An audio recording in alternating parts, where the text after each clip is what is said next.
Hello everyone! Today, just got some chill Suika game to do. I ran a poll on Twitter and this was what most people voted for, so this is what we're gonna play today. And I finally finished my semester, so streams should be more frequent, and yeah, also I should be able to make schedules again because I should have lots of free time. I was kind of holding off on making schedules because I just wasn't really sure when I was actually going to have enough time to stream. But yeah, I'm planning on doing a lot more now. Probably going to be aiming for about 4 to 5 streams a week, I think. For the winter until my next semester starts. So I'm really excited about that. Yeah, I'm really excited to kind of get to make a lot more content during the winter. So definitely follow me on Twitter because I do always post my updates there. So then even if I don't have a schedule, I always tweet when I'm going live and about just various channel updates, so go ahead and give me a follow over there if you'd like to. And speaking of follows, we're only one away from the goal of 50 before the new year, so if we could really hit that, that would be super awesome. But yeah, other than that, I mean, I don't got too much going on right now. Just a lot of preparing for Christmas, actually, which it's getting pretty close, just, what is it, like 10 days away? It's still the 15th where I am, so yeah, that's like 10 days, so, I mean, like, I know I said before, like, I'm not as much, like, into the holiday spirit as I used to be, but I still like giving gifts a lot, so I'm still like excited about that because I have a bunch of things and I really want to give them already. So that's definitely something that I'm looking forward to. I mean, I like the way Christmas decorations look. So like having a tree out, having all the garlands and everything like that, I really like. The festooning of everything. So I've got that at least. I was on the bus the other day with a friend, and it was like all Christmas music that was playing, and honestly, we were not digging it. We were not feeling like it was the vibe. But then Carol of the Bells came on, and honestly, one of the best Christmas songs. It goes so hard for no reason. It did not have to do that. Maybe the reason is because the rest of them are just, like, the rest of the Christmas songs, they're just there. But like Carol of the Bells is immaculate and spectacular. Like, I love it so much. We were just on the bus, we were vibing, we were, bopping our heads to dance to it. And we were like, you know what? The only like really good Christmas song, like, you didn't put on Carol of the Bells, like, that's good. And like, I think like Jingle Bells came on after it or something, and like that was like,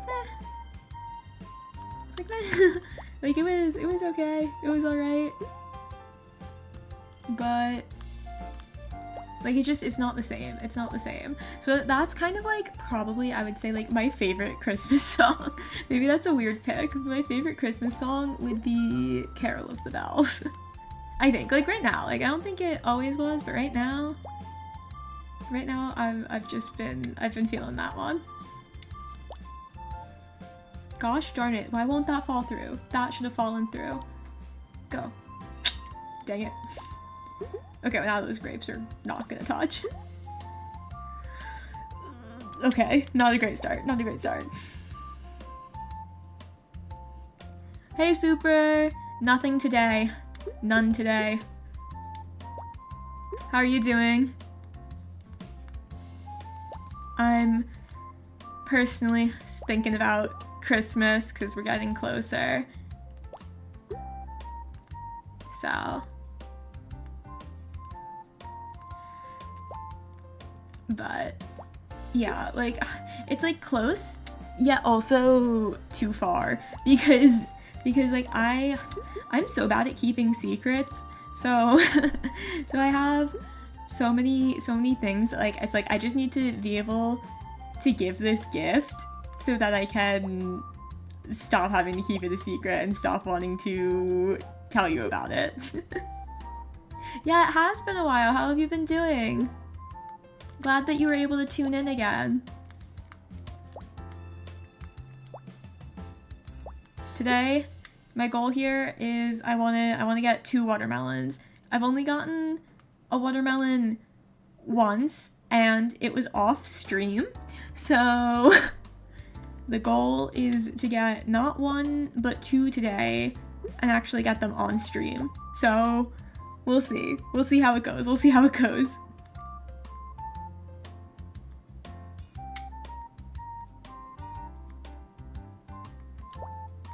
But yeah. Also, I don't know if it's showing up on stream, but there's definitely like some weird effect going on my screen. So I hope that's not actually translating through, but it was doing that the last time that I used my Switch also. So I might have to play around with the settings because it might be something about the connection. But still, I could still drop the fruit all right, so. Okay, let's see. I am not doing well this round. This is not going my way. Okay, all right, this one over here. Okay.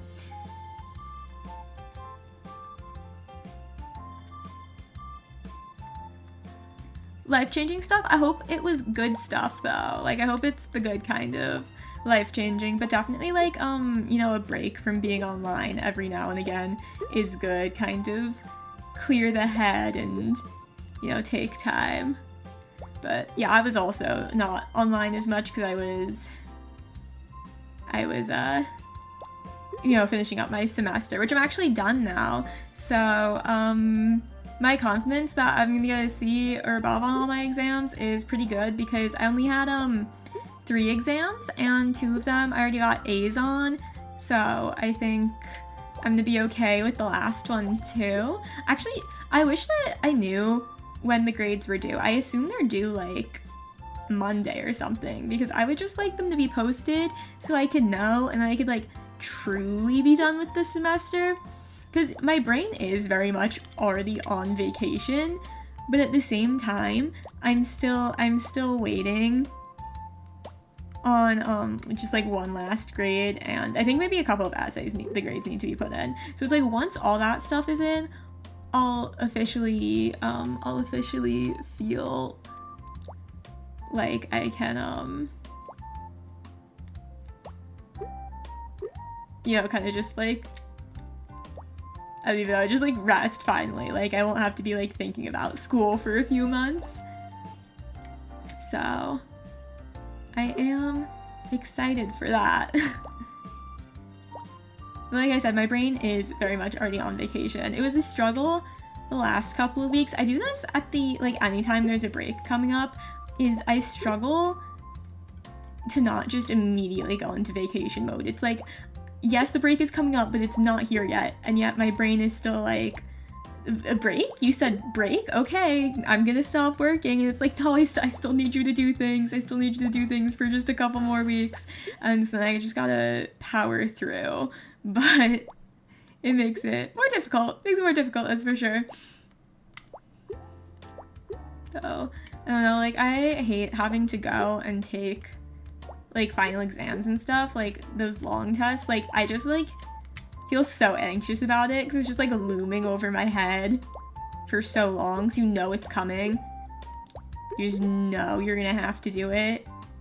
But also, it's, like, kind of far away, and then you go and you have to sit for 2 hours and just focus on the test and hope that you know everything.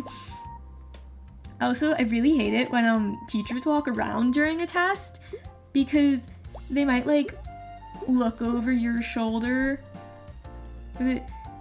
So no teachers hit you with the check over your answers first. I always check over my answers anyway. I'm very much hate handing in a test without checking over my answers.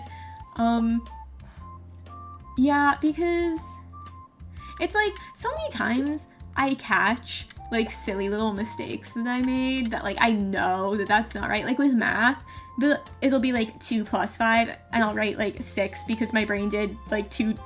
Wait, no, it would be like 2 times 3. I don't even know what I'm trying to say. It would be like 2 plus 3, and instead of writing 5, I'll write 6 because my brain does 2 times 3. Like things like that. Like that's the kind of silly stuff that my brain does sometimes. So especially with math stuff, I really like to check over my tests, and I think that's just been like programmed into me at this point, so I just don't really even, you know, think about turning in a test without checking it over. I mean, I don't know, it's just better for me that I know I have everything. There was also this one time in high school where I got the right answer, but it was a multiple choice question, and I wrote down the wrong letter, and so then I didn't get credit for that question because it was multiple choice, so there was no partial credit. And I think partly that too, that it's like I just now I just mentally I need to make sure that I'm getting everything, that I'm not doing something silly like that, because I get so upset when like I know something, like I know an answer and I just did something like silly, like that's like ugh, like it's so silly, like it's just like I knew that, so I hate it. I get very frustrated with myself. So yeah, so I honestly, a lot of the times I'll take an entire period to take a test, but a lot of that is just me checking over the test instead of me like actually like just taking it. So sometimes I'm like the last one in a room for a test because I'm checking over all my answers once, if not twice. But I don't know, whenever I take a test, I'm very anxious about the grade. I need it immediately. And especially that stinks with math because that takes kind of like a long time to get graded. So yeah. Can I disclose any sneaky students that you saw? Any cheaters? I didn't see any cheaters, but one of my professors, he's kind of on the older side, and so he really doesn't understand technology. And it was me and a couple of my classmates that were still left in the classroom when we finished taking the exam, like we were the last ones done, and he was telling us that someone else from like the math department had told him that like students were able to like use Apple Watches to cheat, and he was saying it like this was like the newest technology, and it's like I can't believe he didn't know that. So people could have very easily cheated in his class because he just would have had no clue that an Apple Watch could do that, because he just didn't know that technology existed. But he was telling us, and we're all just like, wow, that's crazy. That's technology really has come so far. But I mean, I didn't see any, you know, any cheaters in the classes. Definitely in high school, people got caught for cheating. There was one class where we had to put our phones like up at the front of the room or something, but we put them like on the ledge for like the whiteboard, and I don't even know, actually I don't know if this was cheating. I don't even know what this was, because like the kid had like his camera turned on, so he was just like filming the room or something. I don't know. I'm honestly not sure. But that was something. There was definitely something with that. And he got in trouble for that. Which is like, I don't even know why. I don't know why he was doing that. But yeah. So someone used their Apple Watch and got caught, but not in my class.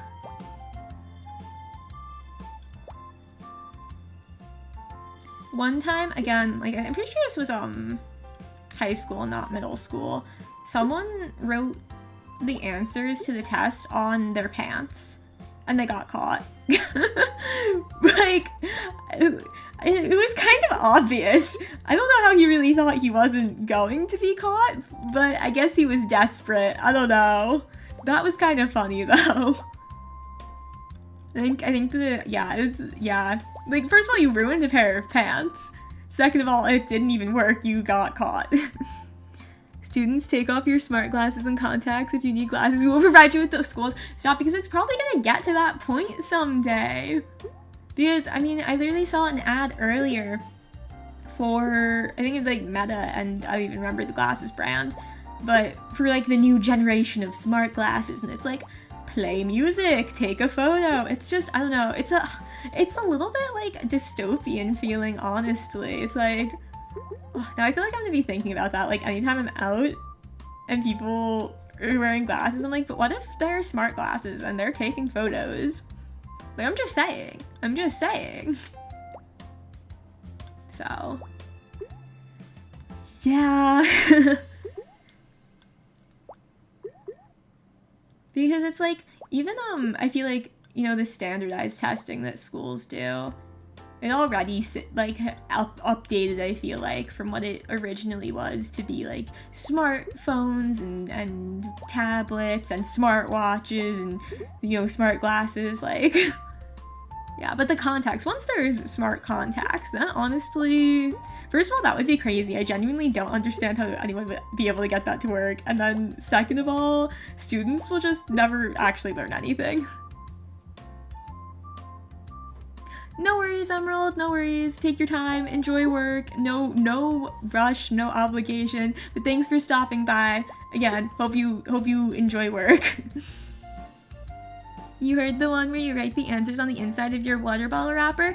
Yes. A lot of teachers I had didn't even like water bottles on the desks anyway while testing because they didn't want you to spill it. They just didn't trust us to, you know, not spill our water all over the test, which, fair enough. I've spilt enough, you know, the glasses and stuff in my life that, like, you know what, fair enough. Chances are I could very easily spill something on this test paper. But yeah, I have heard that one. I feel like I've seen someone, like, roll it up inside their pen, too, or something. I don't know. People will do anything. People will do anything. Not at, my school. Right, well, maybe it wasn't my school. I don't know. I heard this from a friend. I don't remember if this was, I heard it from someone from college or high school. But essentially, the whole class had, like, an agreement to cheat. Which, like... Like, if you could get the whole class to agree, honestly, good for you. Honestly, good for you at that point. Like, that's insane to get an entire class to agree. But what they would do would be... I'm trying to remember. I think it was something along the lines of... The teacher would be at the front, so everyone behind them was able to get the answers off the people from the front, and then someone would, like, call the teacher to the back to ask a question. So, or no, oh no, it was something like, oh no, the teacher stood in the back, and so someone in the front would call them to get the answer. But I don't know how the people in the front got the answers. I don't know how that part worked. I don't remember. But that's a story someone told me. I don't know if that's actually true or not, but they claim that happened. That happened. Smart contacts was gonna be a thing, but putting wires in your eye and blinking to record or take pictures was too complicated. Imagine the POV parkour or movies. Yeah, I mean, I feel like we'd need to make, like, everything a lot smaller. Like, we'd really need to be very developed with, I guess, like, nanotechnology or something for it to happen. It would definitely be cool for that, but also there's definitely people who would use that for dubious purposes, so I'm like, I feel like maybe we're better off with not making that. Maybe that should remain in, like, spy movies and sci-fi and not bring it into real life. Maybe. But I mean, yeah, it would be cool for videos. But at that point, honestly, just like make smart glasses, but like make them goggles so they won't fall off. Because they're like sports glasses that they're kind of like goggly, that they like wrap around the back. Like just do that, and then you could still take a cool parkour video. I feel like that would work. Because then you don't have to worry about making the camera too small.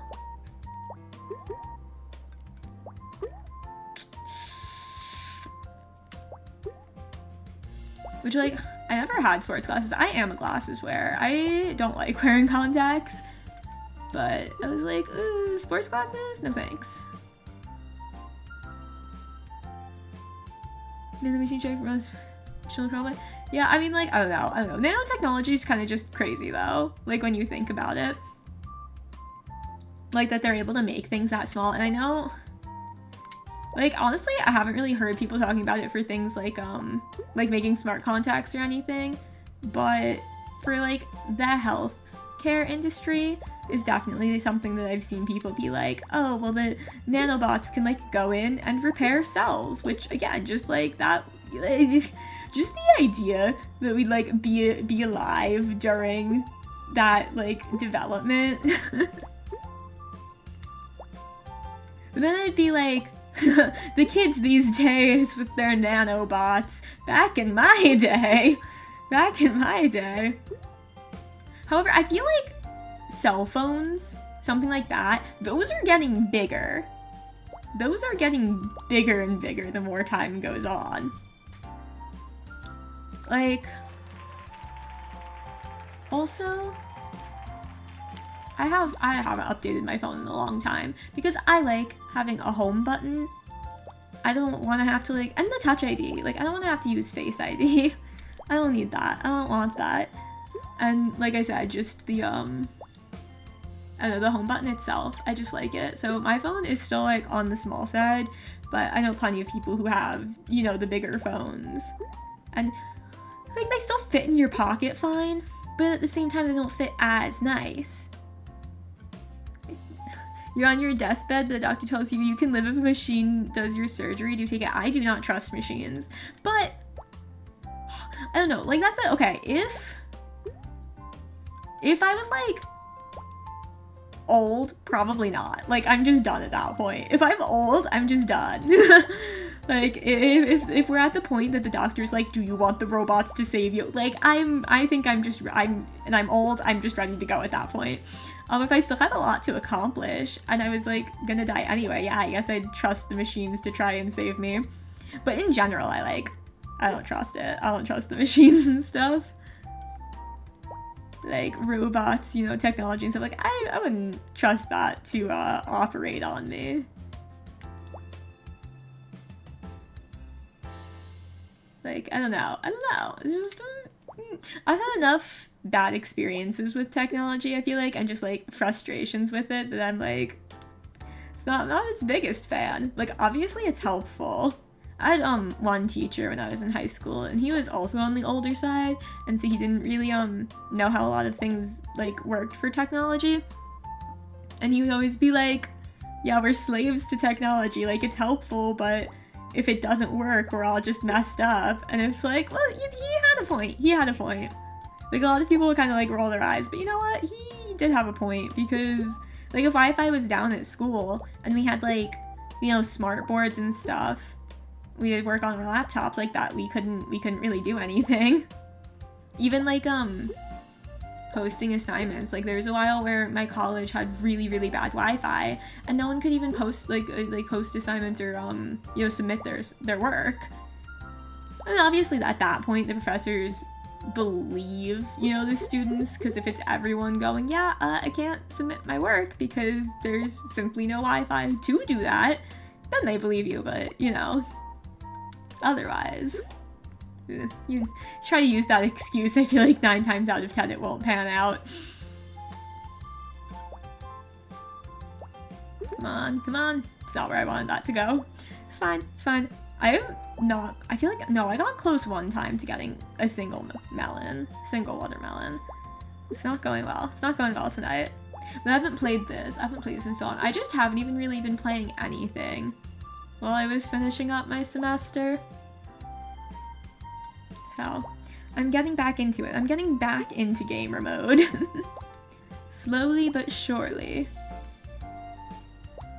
Okay, there we go. Come on, hit the orange over. Hit it over. Yes, okay. Now we're back on track. Now we're back on track.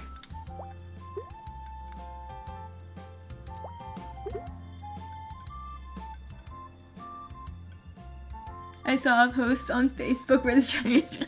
Yeah, I mean... It's like, I kind of understand, because it's not something that they had for most of their lives. So, it makes sense that it's harder for them to grow accustomed to it. So in that regard, I understand. But also, they're a little goofy sometimes. They're definitely a little goofy sometimes. But like that one teacher from high school that I mentioned, that he was, you know, he was on the older side, he didn't really get technology. Like, he would like let us help him at least. Like, there's some people I feel like who, if they're like, oh, I don't understand how it works, so I'm just not gonna use it, you know? Which I guess that's, you know, fair enough, but I just maybe that's like, maybe that's their whole point, is that then it's like, we feel inconvenienced when they don't want to use technology. But, you know, it is kind of inconvenient, especially like, you know, with school, with so much of it just being posted online, like the assignments and stuff, so it is like, I don't know, I guess we're like not used to paper assignments anymore. But, I don't know, like, I honestly don't think I have like that many conversations with, you know, people who like really don't understand technology. Or like people like that old. Like, also like I don't think I've personally met an actual like older person who like uses Facebook. To be so for real. If they do, they haven't mentioned it to me. But you know, that feels like, I don't feel like I'm missing out on anything, so it's okay. So that's fine.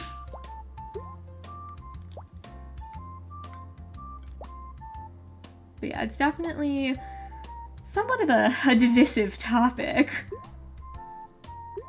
There we go, okay. But like, I feel like I get very mad at technology, and if it doesn't work the way it's supposed to, or even if the Wi-Fi's off, honestly I get probably like madder than I should when the Wi-Fi isn't working. But it's like, I have things to do. I don't have time for this. And yeah, it's like, I like to read and stuff also, so it's like, I can entertain myself without it. However, a lot of the times it goes out when I actually, like, I need it to do things. And I don't know, I hate it when, you know, things don't work the way they're supposed to. And then B, I don't like being inconvenienced. I don't think anyone really likes being inconvenienced. So it's like, I'm just like, I have things I need to do, I just want to get them done, just let me do my thing. And then, you know, it still doesn't work. And then also, I'm bad with technology. I like never know how to do anything. And I'm just like, alright, Google, how do I accomplish this task? Please let me know. So I gotta rely on that to be my tech support. And then sometimes I'm still tech support for someone else, but I just use whatever Google told me, and it's not like I actually do that. The other day, one of my roommates though, she needed to know how to like take a screenshot on a Mac. I got that. I can do that much. But I think I looked that up at one point too. I was able to do that. But her computer was actually so slow, her laptop was so slow, that we thought it wasn't even actually working, and then finally, like, the pictures went through, and we're like, oh, there they are. There they are. I was like, yeah, I was really sure those were the buttons, gosh. And then they were, and at the end of the day, they were. It worked out. I am, yeah, kind of. When it comes to technology, I feel like a boomer. I don't know. I don't know. It's like I grew up with this stuff. I feel like I should have a better grasp on it. I just don't. I just don't. Even like, like when I was younger, I had like, you know, a quote unquote computer class, except that it was actually just, typing. Like they called it computer class, but it was actually just typing. So I didn't really learn,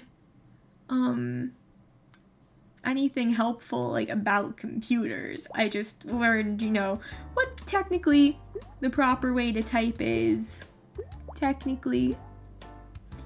But, you know, some of the things they taught us then, even like when I got to high school, people were like, oh, why do you do that? And I was like, well, that's the way I was taught. So that's kind of why I do it that way. Like, putting like 2 spaces after a period. I don't know why, but apparently that was weird. That's how I was taught. When I was taught, like, this is the correct way to type. And then I got to high school, and like I was doing like peer review, and someone was like, why do you do 2 spaces after the period? And I'm like, well, that's how I was taught. If I were to guess, you hold your phone and text, actually don't. Actually don't. The one thing that I can do, and because I do it so often, because I'm like always talking to people, that I'm chronically online, I can actually text pretty well without looking. Like, not so much on a keyboard, but like on a phone. There was really one day over the summer, I was just sitting in the car with my mom. We were about to like pull out of a parking lot, and she's talking to me, and so I don't want to be rude, so like I look up at her, but I'm like texting someone also. So I'm still continuing to text this person while looking at my mother, so she knows I'm listening to her. And she's like, how are you even actually listening? Are you even actually typing? What's going on? I'm like, yeah, like I'm multitasking. And she was just like, how do you, and you're like, you're typing words, like, how do you do that? And I'm like, I don't know. And obviously autocorrect helps with that, but I don't know, I'm thinking about it now, so I feel like I'm too in my own head, but I think what I usually do is my thumbs. Like, I feel like when you're asked something sometimes, and you're thinking about it too hard, and then I'm like, what do I actually do? Like, I just do it on instinct, so I'm not sure. But I feel like usually I'll use my thumbs. Unless I'm holding something, then I am probably going to be using a single finger, because that is all I have available to me, because there is something in the other hand. But, I mean, I walk and text all the time. Not so much in the cold weather, because my hands start freezing up, and then I can't do it, but can barely feel my hand at that point. But, you know, as long as the temperature is warm enough, I'm going. It's like, I don't have enough time to stop and text, unless I'm really tired, and then my brain can only do one thing at once, and it can't, you know, process, I guess, walking and, thinking up a message at the same time. At that point, you know, I might stop and look at what I'm texting. But I always, look at my messages before they send, too.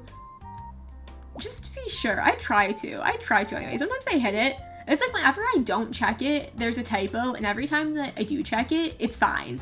I don't understand why that happens. I wish I knew. So I do try to look at them, make sure there's no egregious errors before I send. I hate typos. I hate typos so much. Like when I'm doing them. Like if other people do it, you know, fine, whatever, that's you. But for like me, I'm like, no, must send message perfectly to avoid miscommunication. So I try to read them. Also, I don't trust autocorrect that much, because sometimes it just does not know what it's saying. Sometimes autocorrect changes things that don't need to be changed. Like, I'll type out well, and it decides it should be wheel, and it's like, no, I didn't put an apostrophe there for a reason. It's because I don't need one. Stop and start texting.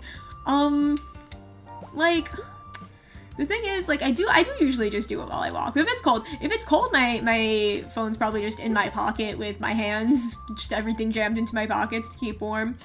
But I mean, are you kidding me? That just flew out. That was so rude. But yeah, no, I mean, I do sometimes gotta stop and process. At very least, sometimes I can't talk to someone else while I type. Sometimes someone's telling me something and I'm like, I just like need a second. My brain is not functioning. So, see, that's the thing. Like, if other people make typos, I'm like, that's fine. That's so understandable. Like, typos happen all the time. When I make a typo, I'm like, gosh darn it, contributing to miscommunication. How dare you? I don't know. It's just like weird. I don't know.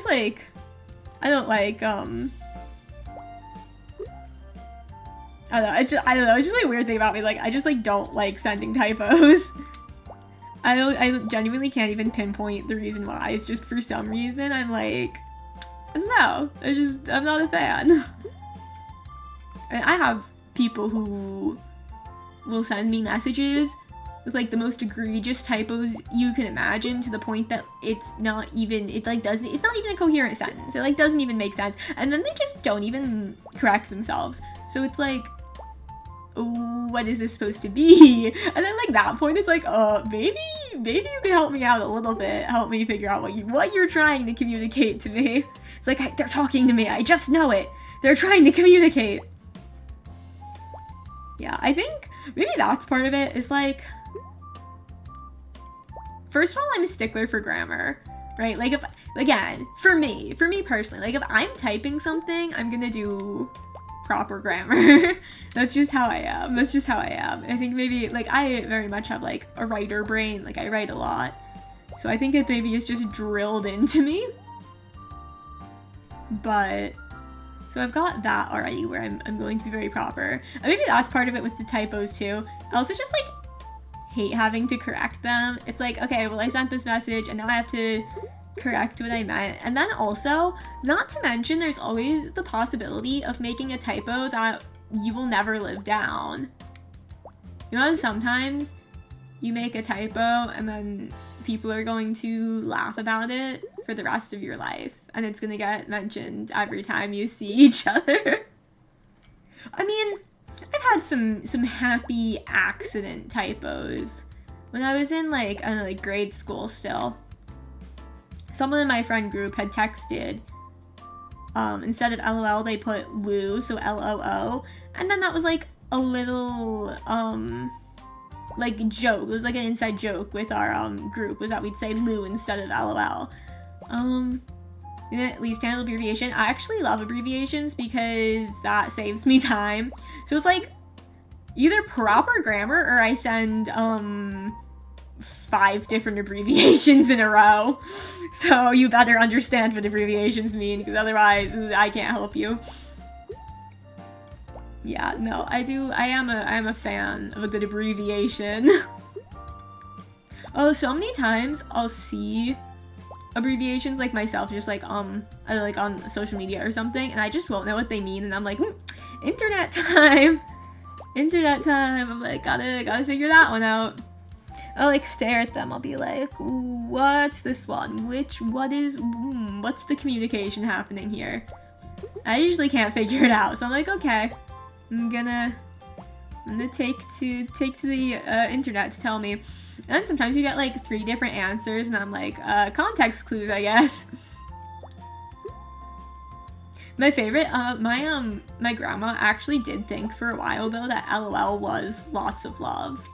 Like, I feel like that was kind of like a joke sort of thing, like how old people think it's lots of love. No, like she believed it was lots of love. So she was typing it, like thinking it meant that, which is, like, it's kind of funny. Kind of silly, goofy. I think she still does that, even though she knows now. She's like, well, yeah, but I like it as lots of love, so that's how I'm gonna use it. Which, I mean, hey, I guess, you know, whatever works for you. Whatever works for you. I don't usually put numbers in my abbreviations though, because I gotta switch to a different keyboard, and then is that easier? Is that easier, hitting one extra, you know, one extra tap on the screen? Trying to maximize my efficiency, you know? But I don't know, like, for real, LOL, LMAO, JK, all those. The more, common, I guess, ones.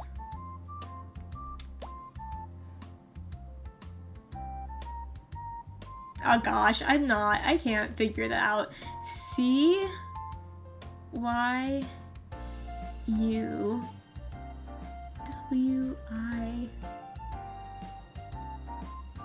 I have no clue. Genuinely. That's not a common one. I feel like you're trolling me. Honestly, that could mean nothing. I feel like those are just letters. Those are simply just letters that you put together. Reminds me of the meme your aunt has. Oh, yeah, did they think it means lots of love? Yeah, that one too. I feel like a lot of like really funny memes actually just come from like screenshots of text. Like, I feel like sometimes there's just pure comedic gold within those messages. But yeah, you know, whatever I think of when I type LOL, or a lot of the time that I think of, was this one meme, and it was like a sign about like, you know, be careful, like don't drown or something, but like the little like stick figure drowning looked like LOL. And so now I'll see LOL and I'll be like, it's a little drowning person. And I'm like, that's like such a weird thing to think when you're typing laughing out loud. But especially recently, like I've really been thinking that. I haven't even seen that meme in a long time. No one uses that. No one use. Can you understand what I'm saying? So CYUWIAS. Like that's not even easier at that point. That's not even easier. At that point, you're just making things more complicated for everybody. It's supposed to be easy. Like I said, we're maximizing efficiency, not whatever that is.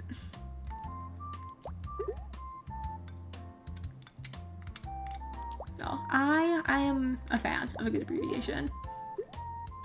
Also, for note-taking, like if I'm taking notes on something, even words that should not be abbreviated are going to be abbreviated. There was, one class I had back in high school. The teacher went through things, you know, fairly fast. And so I was writing like every other word as an abbreviation. And I think like he would, like before the test, post like the PowerPoints he was using. But I just like to write things down. I like to have it. And sometimes it was helpful on like worksheets and stuff. And he did encourage note taking, so. But yeah, so like, someone hasn't been on Instagram. Yeah, actually, I really haven't. I really don't use that much social media. I really don't. So, you know, like, I remember when I first really started texting friends. I got my phone kind of later than a lot of other people.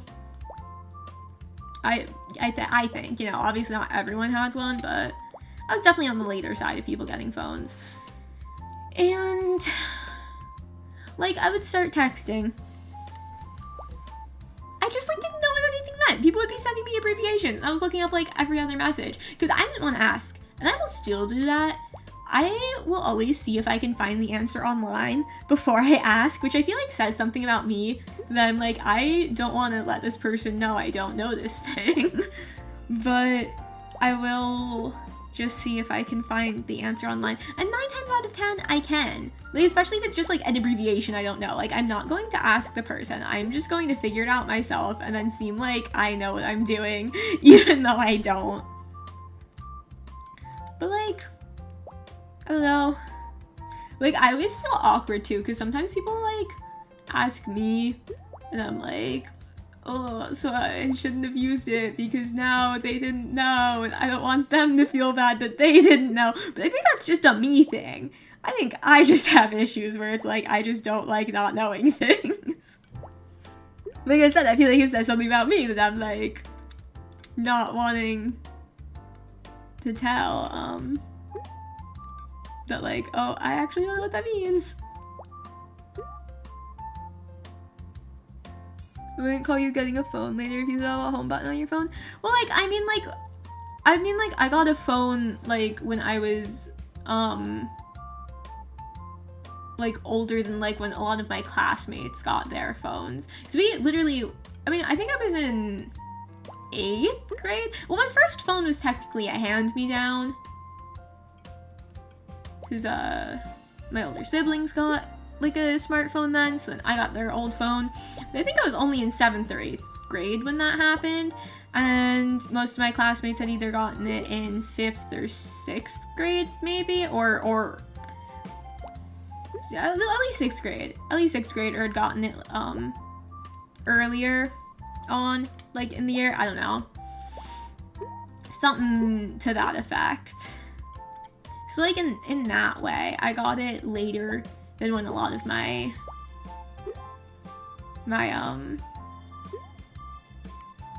classmates. My first one was just, like, it wasn't a flip phone, but it, like, had a keyboard that slid out. It was just very basic. It didn't really do very much.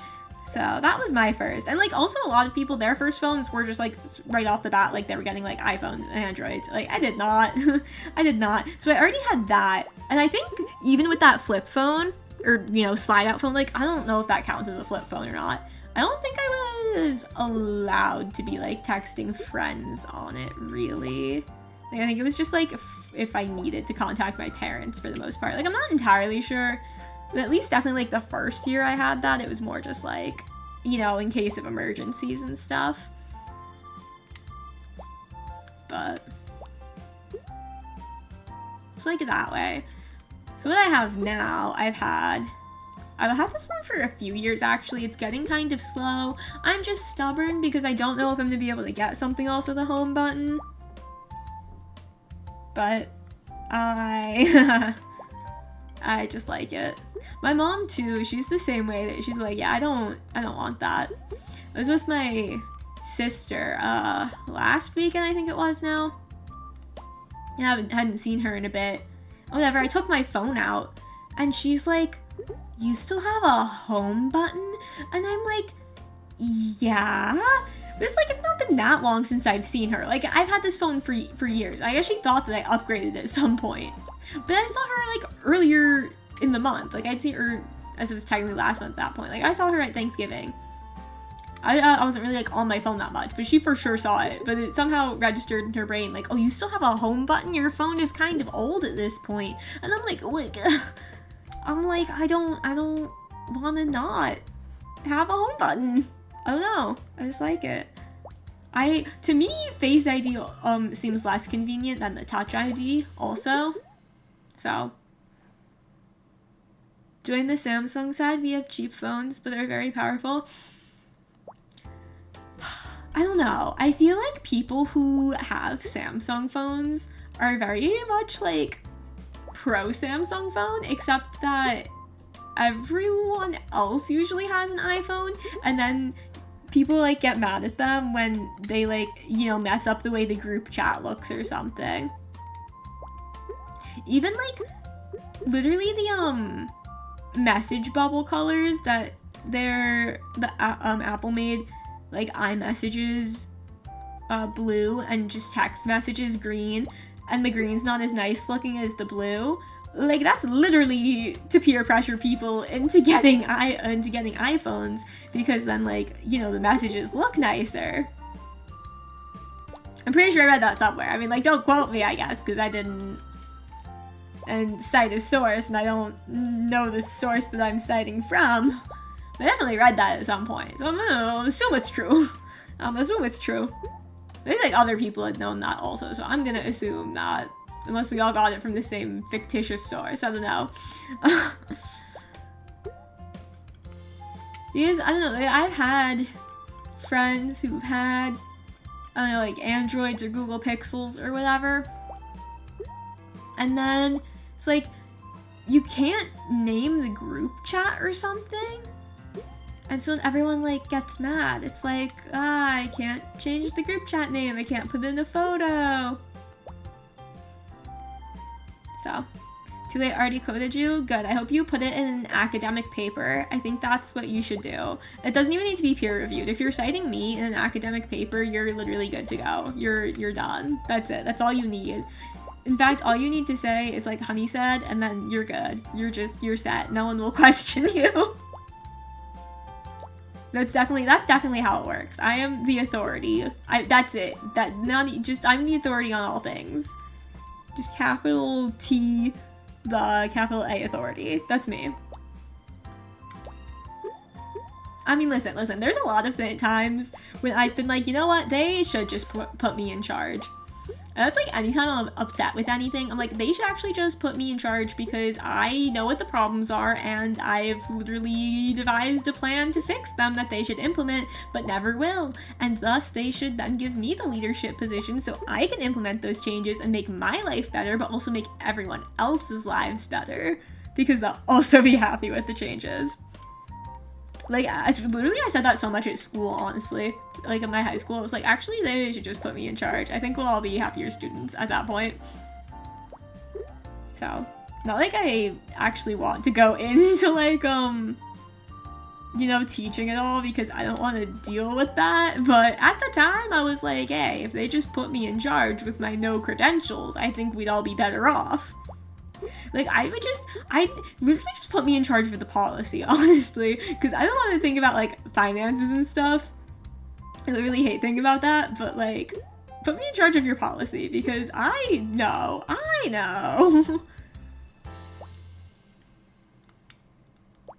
So that was always my thing. I probably, like, still say that sometimes, but in general, I feel like I have less things to say it about, but... yeah.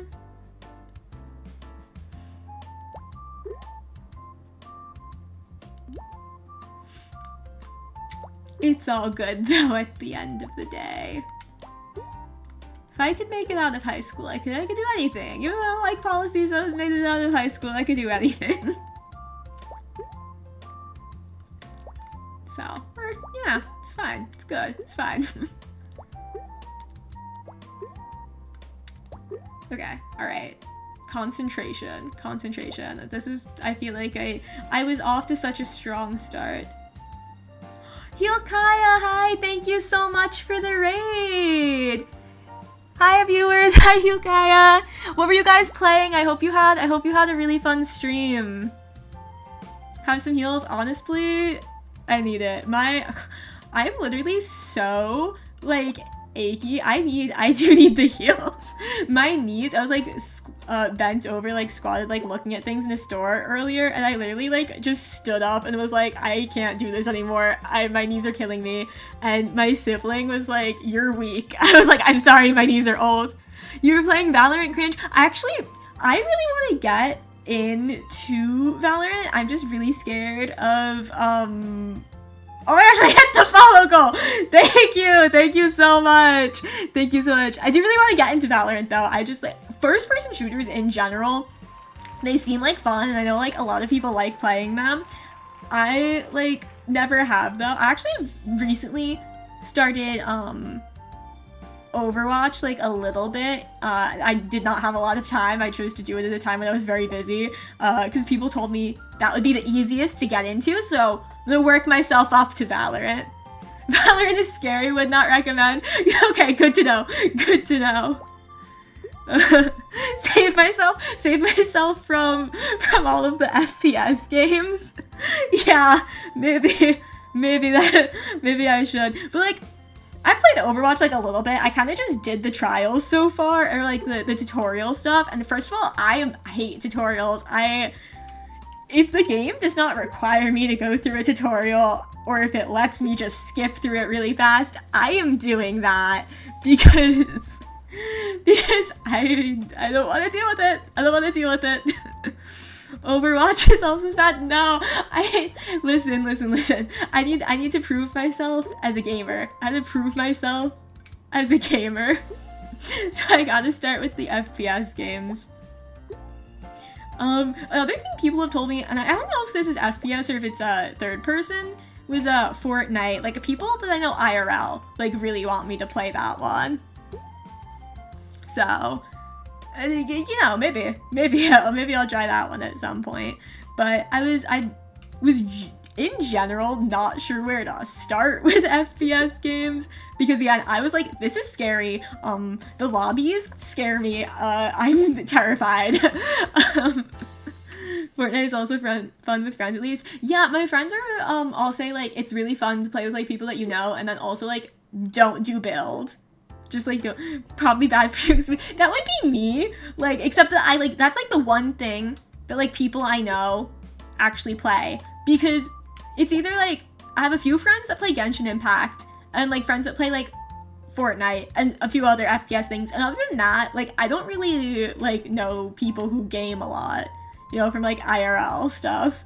Like online I have met, obviously online I've met other people who game, but like from most of my like actual like IRL friends, they don't do much.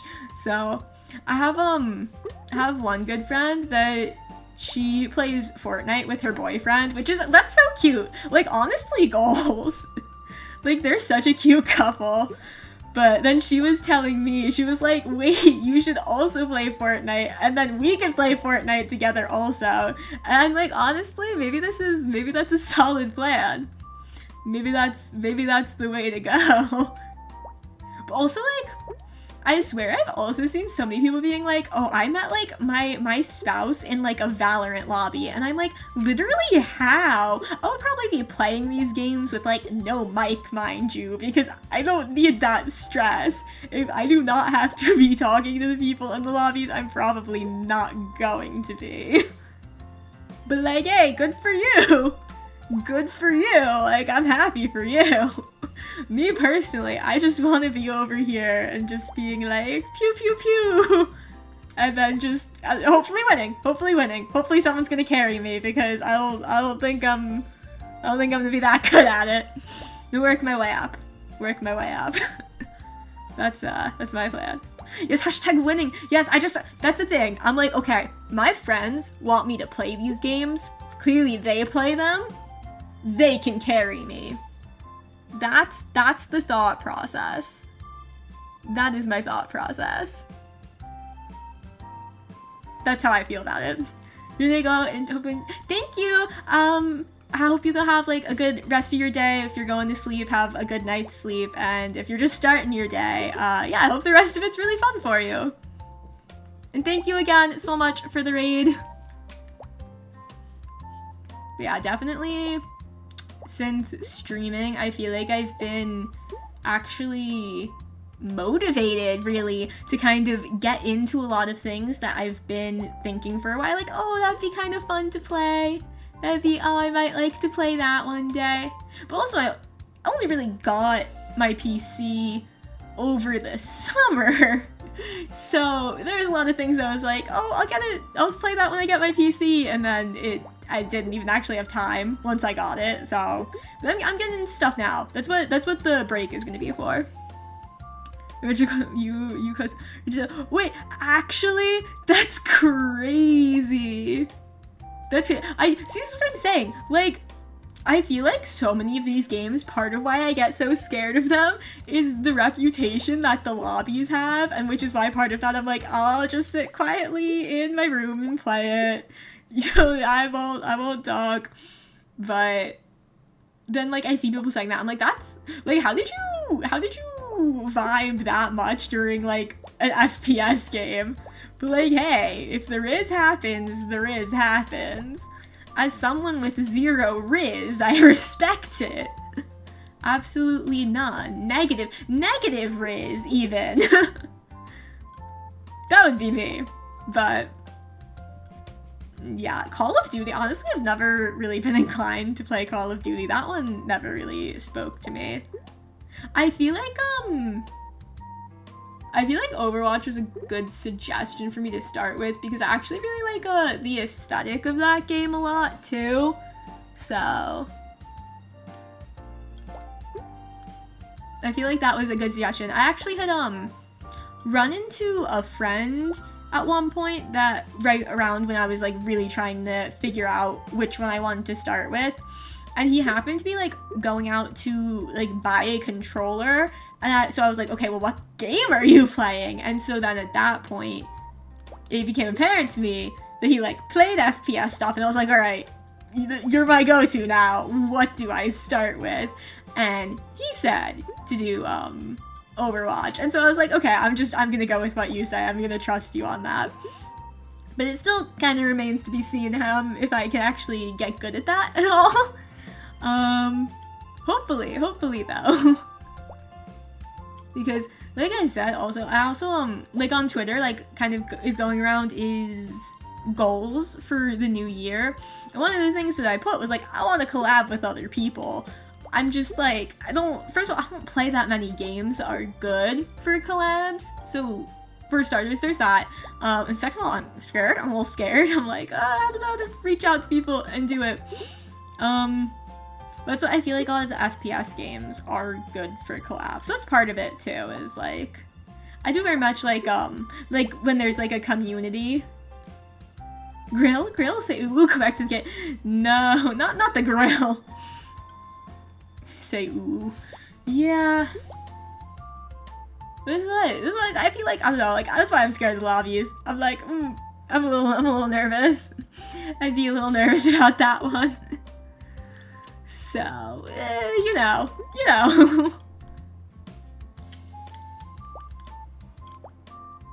But yeah, also, I know everyone is playing right now Lethal Company. I'm such a scaredy cat. I am such a scaredy cat. So, I don't know. I'm like, but someone said to me that it's like, it's a lot silly and it's not super scary. So I may get it. Sushi Turdy, thank you for following. Thank you. Yeah, because Lethal Company, like I said, that's like really big right now, and I see there's mods for big lobbies. I think I might try to check out some of the gameplay before I buy it. I was just, from what I was seeing, like on Twitter, because I was more on Twitter than Twitch or YouTube recently, was that, like, it seemed like I might be scared. Guys, like, when I say I'm a scaredy cat with horror, like, it is bad. You can show me the trailer for a horror movie, not even that scary. I'm, like, looking away from the screen. Okay. That's not even horror, though. That's just a bug. Listen, you're gonna have to try harder than that. Cockroaches is something I dealt with in the locker room of my school in high school, so it's fine. And I was not one of the people who was jumping up on the benches, so, you know. Lethal has moments of scary, it's more atmosphere scares. Oh, the monsters are silly. Okay, but like I said, I'm a scaredy cat. I feel like the one thing that I'm like, okay, it's multiplayer. I'm gonna have people with me, so I should be fine. Maybe. Hopefully. You play that game, it's very fun with friends. See, that's the thing, because everyone is like having a good time with it. Thank you for the follow, 360 Serenity. Thank you. Like, everyone's having a good time with it. And I know there are, like, a lot of mods for it, too. So there's probably, like, a lot to make it scarier or sillier. But you're not that of a scary cat. You're not gullible. Like, it's like, this is the one thing about me, though, that's a little weird, is I can read horror. I'm fine with that. I have, it's not a very large, collection. It's just 2 different series of horror manga. But I literally have, like, a horror manga shelf. Again, it's a very small shelf. Very tiny little shelf. But there's 2 series there. I'm literally fine with those. That is okay for me. I like reading mystery and thriller kind of things that can, you know, have a bit more of a scary atmosphere. But sit me down in front of a horror game or a horror movie and I am like covering my eyes. I am laying awake at night thinking about it. You want horror, listen to the Grister's creepypasta?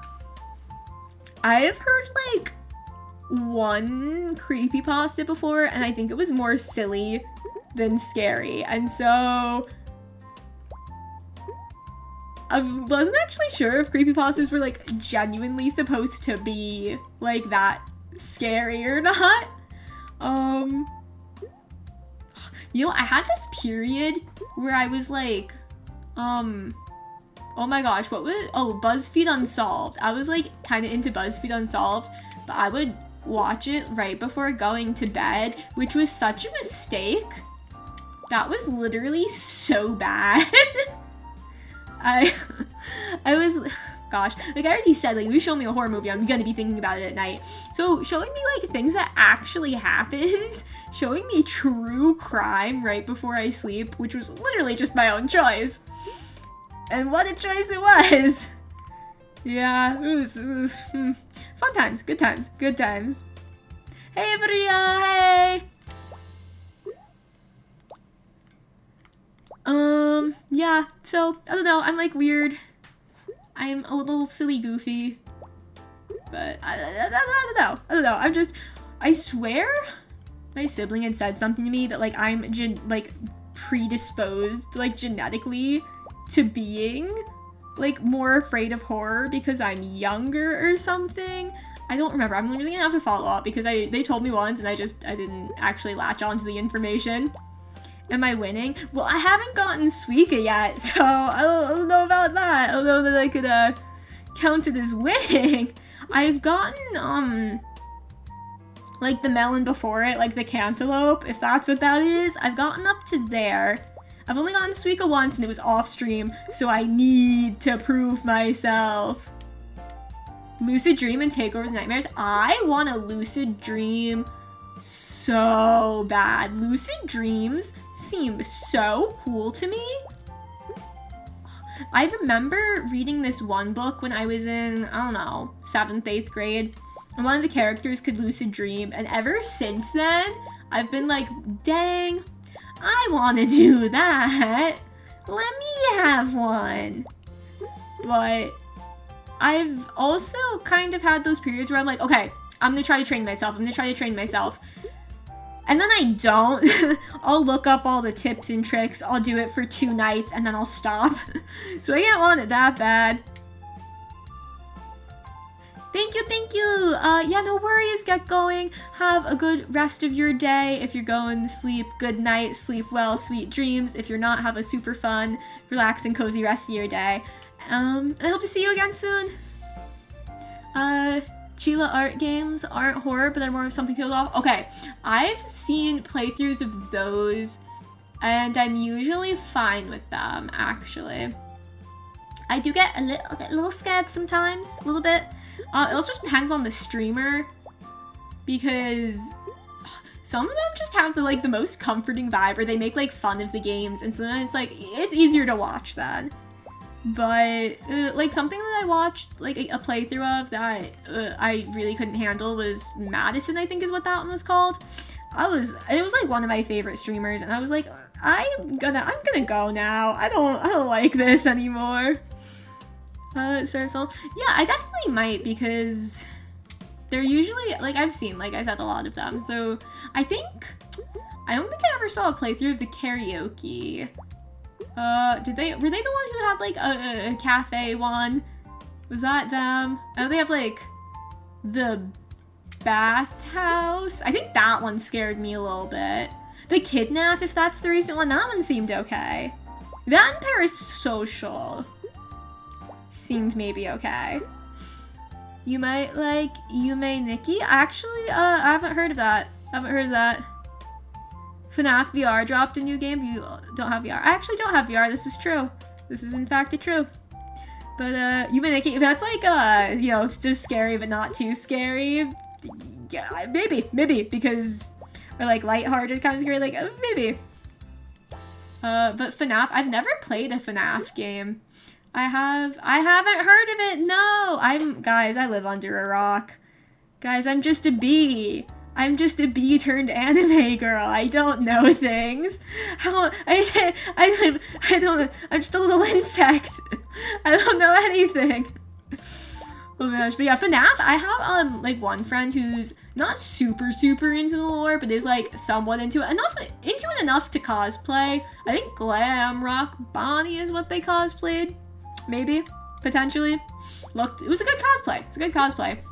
And I saw the FNAF movie, which is, I saw it, kind of early on from its release, and so many people were asking me then, like, oh, how was it? Was it good? And I'm like, well, I'm not the person to ask, really, because if you're into lore, if you're into, like, that, or if you know people who are, I don't know how they'll feel about it, because from what I read, it seemed like they did change enough stuff, but also, like, it seemed like they stitched stuff together from different games lore, so I'm not really sure. But, like, from, like, an actual, like, just movie standpoint, like, it was fine, you know, it wasn't super scary. Like, it was not scary because I could handle it. There's just, like, I don't know, like, 4 jump scares or something. Like, it was not bad. It was not bad at all. I don't even know if that's still in theaters. I feel like it's been a while since it came out, so that might be gone. But yeah, like, it was a, you know, a fun enough time. Speaking of movies, though, and this one's not scary, but I really want to go and see The Boy and the Heron, which is the new Ghibli movie. Actually, I don't know, guys, how do you guys say it? Do you say Ghibli or Ghibli? I say Ghibli. I think everyone that I've spoken to IRL, except for, like, one person, has said Ghibli.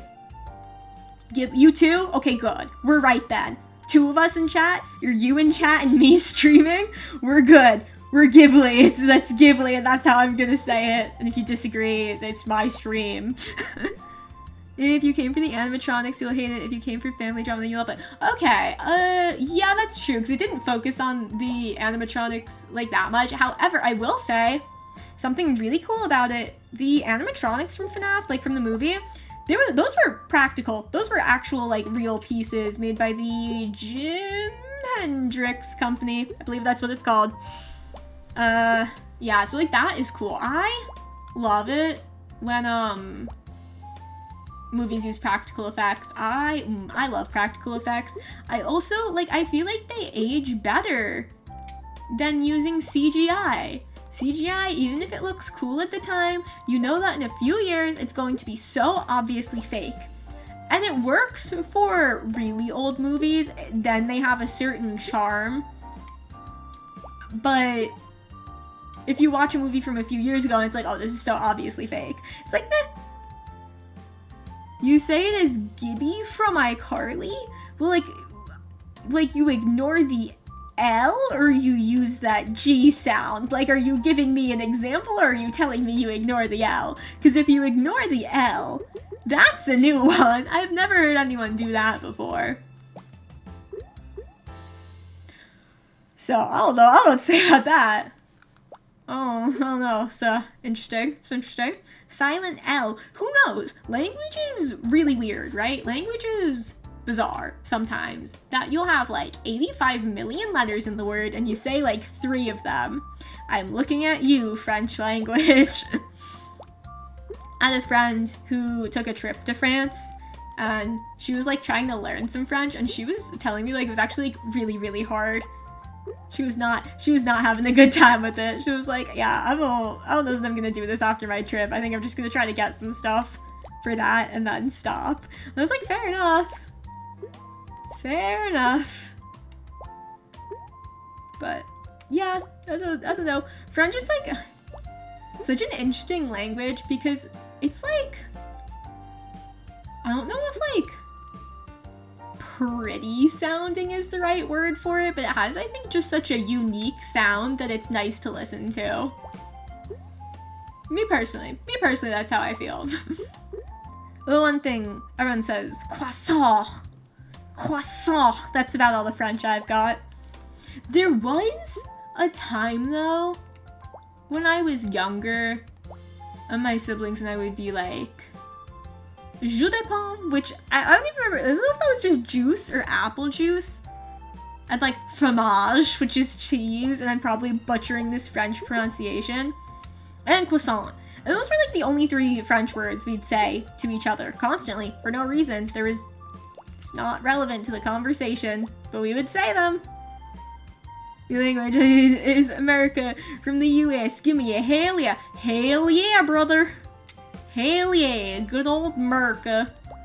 Good old America. There was actually like a set change one time in the show as we changed to America, and I just wrote like big on the script when we had to do it. I just went America. It was like shorthand time. We're abbreviating. Yeah. Okay, let's be honest though. Southern accents are nice. Southern accents have a quite a charm to them, I think. Me personally, I honestly, also, it's so weird to say like accents because everyone has an accent. But you only really think of accents as ones that like sound different from yours. But it's like, to other people, like I just have an American accent. So, I don't, you know, like I do have an accent. I do have one, it's just an American one. But I was actually talking about accents with my friend the other day because I tried to do a British accent for some reason and it did not come out like at all.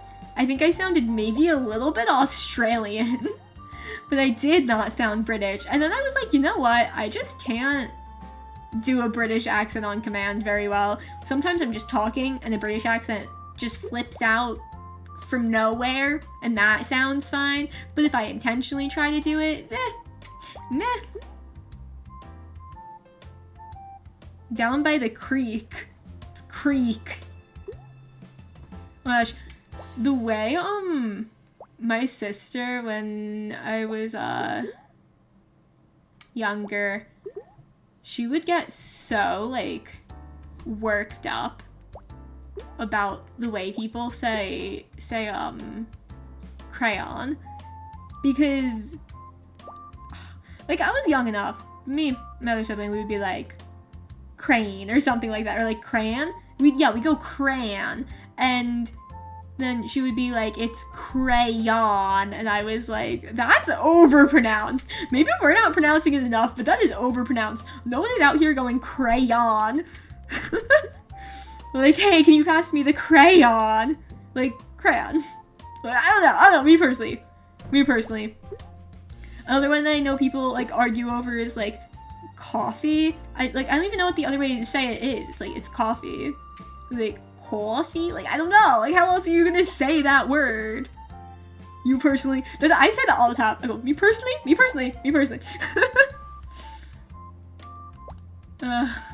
Yeah, but I don't know. Me personally. There we go. Me personally. You know. What was another thing? Oh, another thing that I feel like people argue over is drawer or draw. Like, that's definitely another one. I say drawer. Like, pull out the drawer. I don't know. I don't even know what other ones people really argue over. Those are the ones that I feel like... Man, I don't even think crayon's like that normal of an argument to have. That's just specific to me. Whoever says it the other way is wrong. Yeah. You've returned. Welcome back, Emerald. How are you doing? How is work? Yeah. Like literally, I'm still stuck on coffee, and I had a teacher one time that I think she was like, she like lived in Boston for a little bit or something, I'm not sure, and she said coffee like with a thick Boston accent, and it's like nothing else she said had a Boston accent, but she'd be like, coffee. I was like, what that's not even a good Boston accent, but you get the picture. You're still at work, but it's just you now? Time to listen to me then.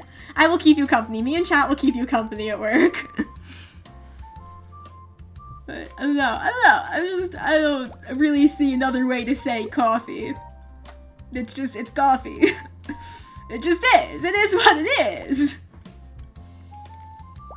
Yeah, I don't know. But like I said, I don't really know what other things people argue over saying. Like, I don't know. But I do feel like most of the time it kind of comes down to an accent. And I feel like even, you know, here in the States, if you have a Southern accent, you're gonna say things differently. Like, that's just, like, I don't know. Like I said, because it just comes down to accents. because it just like, it affects the way the sounds come out. I don't know. You know what's weird though? Is like singing, right? Because I feel like 9 times out of 10, you don't hear the accent when someone's singing. Sometimes I'd hear a song on the radio when I was younger, and then, I don't know, like I'd hear an interview with the person, and I'm like, what do you mean they're British? Their singing isn't British. But it's just like, I don't know. I feel like people don't really have as much of the accent sound when they're singing. Me personally. Y'all or you all? I honestly usually say y'all. I'm torn. I'm like, I definitely say y'all, but I think I also say you all. You don't have an accent when you sing, at least that's what you're told. Like, that's what I'm saying. Like, for me personally, like, even just, like, hearing that, because that was definitely, a thing that, like, I said when I was younger, and my mom was just like, you just don't have one when you sing, or, like, my siblings said that. Like, I don't know. Someone said it to me, and I was like, yeah, you kind of don't. This is true. But y'all or you all? I'm, like, so torn. That's a good question. I definitely say y'all. I think I type y'all more than I say it. I had a friend when I was, like, you know, in elementary school who said y'all. So I kind of just picked it up. I think, honestly, I'd probably say y'all more, because I just don't think I say you all. I think I say, like, you guys. I would just substitute all with guys, to be honest. I think that's more what I do, and that's why I'm like kind of torn, because I think it would be you all if the option was y'all or you guys. I say you guys more than I say y'all. I'd probably type that more too, but if I'm gonna type it, I'm going to type y'all and not you all. For sure. So, you know what else is really jarring with accents? Is people who are British and do an American accent in a movie, and then you see them doing, like, the press tours, and they're speaking with a British accent, and it's like, who are you? Whose voice did you steal? I didn't fall for your trap? I don't know how that was a trap. Listen, I think I'm too simple-minded to fall for traps. My brain is too much just answer the question. You sometimes say y'all, but you default mostly to you guys. Yeah, me too. I don't know why. Like, you all is too formal. Y'all is too southern. You guys is the sweet spot. I don't know if that's actually my reasoning, but that's kind of how I feel thinking about it right now. Y'all or you all? No, it's definitely, I definitely say you guys. That's what I use. Y'all is, like, fun to say, though.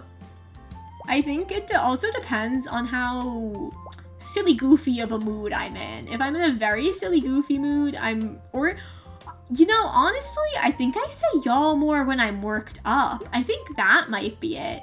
If I get worked up, I think I just start going y'all. Like, y'all need to stop this or something. 'Cause at that point, I don't know, you guys is too friendly, I guess. You all is too stiff and formal, and then you guys is too friendly for when I'm mad. It's not the only time I use it. But I think, like, if I'm saying, like, y'all need to stop, or you're, like, something like that, like, it's y'all, it's not you guys. I don't know. I'd love to analyze the way I speak.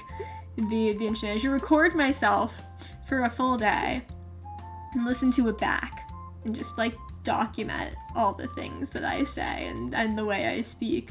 Because anytime someone asks me questions like this, I'm very much just in my head thinking about it. So it's like, okay, what do I actually say? Because I know what, like, I want to answer, but I don't know what the actual answer is, if that makes sense. If that makes any sense at all. Hopefully it does. Hopefully it does. I'm actually so bad whenever I'm not expecting a question. You could ask me what my name is, when my birthday is, and I'm just like, ask me how old I am, forget it. I never know the answer. Someone will ask me randomly, like, how old are you? And I'm like, I don't know. I'm like, hang on one sec, let me think for a minute. Give me a second to think. But I come up with the answer in the end. My issue is I always get, like, stuck on the age that I was for a year, and then it's by the time I've changed, like, by the time I've aged another year, I've only just started thinking of myself as the correct age, and so I'm set back again. It's a vicious cycle. It's a vicious cycle. But, so all that stuff, like, if I go to a doctor's office and they ask me that question, I'm like, what? Or if I make, like a rewards membership at a store or something, and they ask you all the information, I'm just like, yes. Where it says sudden questions cause the show. Literally, it's like, if I'm not expecting this, I'm just not gonna, I don't know what to say. It's like, help me, don't ask me things I don't know the answer to. It's, yeah. But I don't have enough brain power for that. This is why I plan all my conversations. This is why if I have to talk to someone about something, I'm like, alright, I'm gonna plan all 85 million different ways this can go. Ever notice on how northern an American is, or some foreign person? Y'all is always said with a southern drawl perfectly meets TV magic, something makes everyone say the same. It's just, I don't think you could say y'all without it being a southern accent. Like, the word, it just is a southern accent. Like, I don't know how to explain it. Y'all.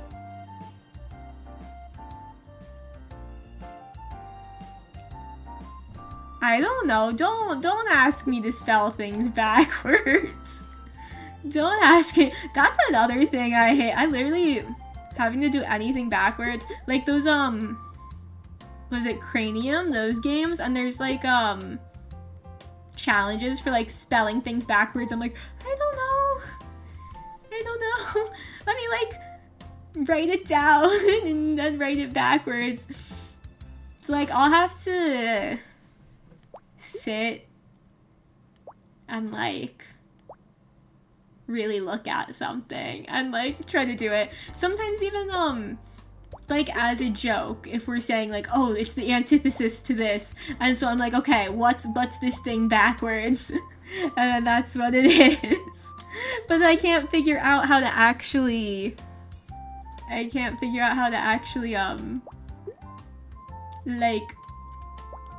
I have to actually make it backwards. It's easier to do if you're doing it intentionally, yeah. Like, I don't know. My brain, though, in general, my brain is just in a constant state of confusion. Like, honestly, like, it's not that I'm not common sense smart, but I think I'm more book smart. Honest, to really read myself, you know? I do think I am more book smart than I am common sense smart. And again, not that I don't have common sense, but sometimes I just need to give things a good think. And it's weird because I'm kind of, like, I'm a decent problem solver, right? Right? Like, I'm okay at it when I need to do it. But I gotta take some time to think, which, you know, is fine because the only, like, impulsive thing I do is, like, I impulse buy. If I see, I didn't impulse buy today. Like, okay, today I was good, but so many times I'll see something and I'm like, this would make me happy for at least a day. This will make me happy for a good few weeks. Let me grab it. I deserve a little treat. But other things, I don't really like acting on impulse. I don't even like impulsively making plans. I don't even like to do that. Like, I like plans like 24 hours in advance at least because I need to structure and plan my day. The more you look at me, the more you can imagine me burning the house and just walking out the front door like, you know. But I'd just be the this is fine meme. My brain is essentially on fire always anyway. What was that one, like, SpongeBob episode? Like, Squidward was trying to impress Squilliam or whatever.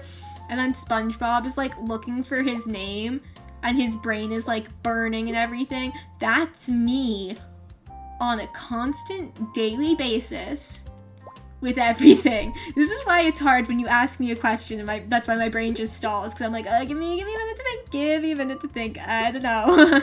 It's like, yes, you know. I think I'm just not the biggest fan of like social interaction, which is weird because I've chosen to just like sit on stream and interact with people, but I've always been better at interacting through a screen, to be honest. I enjoy a good face-to-face interaction with people that I'm close with, you know, and I think it's important to have actual, like, physical face-to-face conversations with people. But I'm kind of awkward. I'm what people call awkward. So it's kind of was, like, easier to do, like, the whole, like, online friends and stuff because, like, I have time to not be awkward. The screen makes interactions easier as a streamer. Literally, like, it's like definitely something I was a little nervous about when I was starting. I don't have a very high social battery. Like, my fully charged social battery is probably like 30%, like, for other people. So, like, my 100% is other people, like, when they're at like 30%. Like, I don't have that much social battery to begin with, is what I'm saying. There's some people that I'm super close with, and when I interact with them, it doesn't really drain me in the same way. But in general, like, if you put me out for a day of classes or something, that's it. I'm like, I'm done. I'm good. You leave me alone. But yeah, it is definitely easier from the screen. There have been times that, like, with social interaction, I'm just so unprepared. Someone will just say hi to me, and I just, like my brain just short circuits. I'm just like, hi, hello, hi, okay, I gotta go. I gotta go now. Time to go. Just imagine the person you are talking to your favorite anime character. But surely stop. I love so many anime characters, okay? I imagine them that way on a daily basis. It's fine. It's okay. I already do that. Yeah, I don't know. Like I said, there's some people that I'm fine. I interact with them. Like, it doesn't really drain me. But, I, like, don't like big groups either. I hate hanging out in big groups. You know why this works? Is because I talk and you all listen. You just type. Because I don't know. It's honestly, I just don't know where to insert myself in conversations sometimes. If the group is bigger than, like, 3 people, honestly, I get confused about when it's my turn to speak. I'm like, am I good now? I've gotten better in recent years about this. I had, like, it's up and down. But recently, at least, I feel like I've been a little bit better. And I think, a lot of the classes that I had this semester is just, like, a lot of different people, and stuff. And I, like, met a lot of, like, kind of different people. And they would just, like, strike up a conversation sometimes, and it all worked out in the end. But they're, like, at the beginning, I was like, oh my gosh, speaking to people, crazy. I'm, like, successful social interaction. But, I mean, I still kind of am that way, where it's, like, if I have a successful social interaction, I'm, like, pat myself on the back. Good job, honey, you did it. But, you know, there's certain days where it's like I have my one interesting fact that I'll share in every conversation, and then I'm just armed with that for facing the day. Before I go, I heard you wear glasses. Do you get hit with the take off your glasses? How many people? Yes, I do, especially I used to. Not anymore, but I used to because my vision's really poor, actually. I, like, can't see anything without my glasses. I take off my glasses, I can't see, like, 2 feet in front of my face. Not, like, I can't even see 1 foot in front of my face, to be honest. I, like, look at the person sitting right next to me. I'm like, you know, sometimes you're a little tiny bit blurry. Depends on how close they're sitting. But yeah, no, one thing I like to do though is trade glasses with my friends. I feel like if you wear glasses and you have friends that wear glasses, that's just a classic. Is you're going to kind of like try out each other's glasses. You gotta see who the most blind in the friend group is. It's hard for you to interact with new people in your groups. That's me too. That's me too. Like if I don't know anyone in the group, forget it. Forget it. Unless it's a class project, I'm a different person in classes than I am just like in life. Like you put me in a classroom environment, I have like always kind of been like very focused, very much like putting importance on grades. And like that's just kind of been like my life. So like if you put me in a classroom setting, I'm like must get good grade, must take charge of group, must do this. So it's like give me instructions or something like that, I'm fine. I can do that. Like give me the handout or give me the general assignment. I can follow the guidelines and get people like to doing what they need to do. But if you're just gonna put me in a social interaction with no laws, with no guidelines, I can't do that. Don't do that to me. That's really when the brain short circuits. They might at least know one person it's like not as bad, but I like just sitting in my room and you know chilling by myself. That's like that is how I recharge my social batteries. I just chill by myself in my room in the night because no one's gonna bother me at night. So yeah. Your wife does that too. Listen, if you have glasses, if you wear glasses, simply just the way it goes. There's certain things you're just going to experience if you have glasses. And one of them is swapping with your friends and seeing who the most blind is.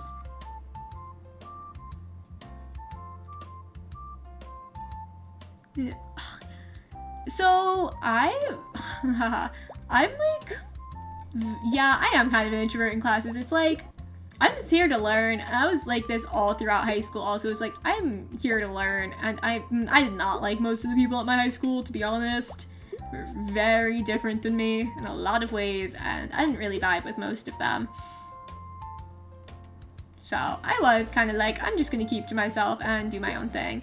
Even in like middle school, elementary school, mainly middle school, I was just like reading during recess. I was like, I'm done with this. I'm good. That's really when the introvertedness started kicking in. But also because, like, my schools are pretty small, and, like, my high school would, like, post, like, the honors list. So, like, you knew who the smart people were. Or at least you got good grades. Like, that doesn't even necessarily mean you're smart. It means you get good grades. And I got good grades. So, people did on occasion ask me for work. I only, like, would help people out with homework if I knew them. And at which point, I wouldn't really even just send over answers. I would be like, okay, this is how you do the thing. Which works good for me, because then people would usually understand it then too. Like, I should have opened a tutoring service and gotten paid, because I would help friends of friends sometimes. Like, I don't know, it's like, to me it wasn't that big of a deal, because especially with math, like, I usually understood it 9 times out of 10, and it's just like, I just would literally explain what I would do, and people are like, oh my gosh, that makes sense. It's like, different, like, teaching methods work for different people, so it's like, sometimes that's all you need. I don't know. But, yeah, I didn't mind, but I didn't really, like, hand out answers. It's my work. It is my work, okay? It's mine. You can't have it. Like I said, I would help people out if they wanted help, but I would just, like, hand things over. Like, that was not my personality. If you've got to interact with General Public, it's gotta be on your terms. Literally me streaming right now. That's literally me. Literally me sitting in my little gaming chair in front of my little computer, technically doing interaction. That's my terms. But yeah, I so agree. Like, I'm, you know, spontaneous planning stuff, like I was saying before too. Like, we're not. I got a plan. I got a plan. And, like, let me know who's gonna be there for things. Like, and that's happened to me before. Like, I don't know everyone that's gonna be there, and then suddenly someone else is joining us. It was a last minute thing, like, whatever, I guess. But Yeah, like, let me know who's coming to a function. Unless it's like a huge party, but I don't go to huge parties. Like, I've been to a couple, like, birthday parties back in my day, so, like, I don't know everyone who's gonna be there for that. Like, making plans with friends these days. Especially, like, get-togethers when it's, like, people you haven't seen in a little while. Like, let me know who else is coming, or who else you've invited. You got $5 from helping people with work. I get $1, you get answers. Anyways, bye for realsies. Okay, bye-bye. Have a good rest of your day. If you're going to bed, good night, good sleep. And if you're just starting your day, have an awesome rest of your day. Hope it's super fun. But yeah, like, I really should have. It was, I actually had one friend. I was like, we still talk sometimes, but I was fairly close with him in high school. And I would help him with writing a lot, like essays and stuff, which, first of all, I actually loved doing that. I loved doing that because I got to write some more and I got to edit, and I found that fun because I was weird. But we were at the point where we were joking, like, that he was in debt to me, like, monetary debt, because I was, like, his tutor. Like, I was his writing tutor, and, like, low-key. But like I said, we were good friends. I did not mind. And he was, like, actually making an effort for it, so I was like, yeah, you're, like, good. You're good. And he was, like, always super grateful to me. Like, it was, like, you know, like, we're friends, so it's, like, I don't mind. I, like, literally do not mind. And you have to write essays in so many classes, too, that it's like, if you're not good at that, like, you're screwed, you know? You know? So it's like, it works for me. I'm having a good time. You're having a good time. Your grades are getting better. We're all having a good time. I remember, like, we essentially wrote his college essay together. Like, he came up with the idea, and he, like, wrote a rough draft, and then we kind of, like, looked at it and looked at what he actually wanted to say, and then kind of, like, rewrote it, which was actually, it was fun, like I said, and, like, we were good friends, so, like, it was just fun. It was, like, hanging out together. It's like, I didn't really hang out with people and do homework all that often, so maybe that's just a fun thing to do. I don't know. I know, though, if we're not, like, working on the same assignment, I find it hard to, like, sit with people and both do work because I will get distracted. I will think of something to say and I'll want to say it, and I don't want to distract you. And if you say something, I will just get to talking. And once I start talking, I'm just gonna keep going. So that's not conducive to getting work done. I'm pretty good at scheduling myself, though. This is why, like, I'm like, oh, I need to know. I need to know in advance if we're making plans, because I schedule myself so that I'm not behind on anything. I literally get so anxious when I have things hanging over my head, so I just like to get them done. That was even, like, in high school, like, I'll go ahead on the homework. It's like, oh, you've assigned me something that's due in 2 weeks? Time to start it. Sometimes I, like, leave things to the last minute, whether I'm busy with other stuff or I'm just, like, overall, I'm not vibing at the moment, and I, like, want to do something else, which, you know, it happens. It do happen. Yeah, I don't know, though, like, overall,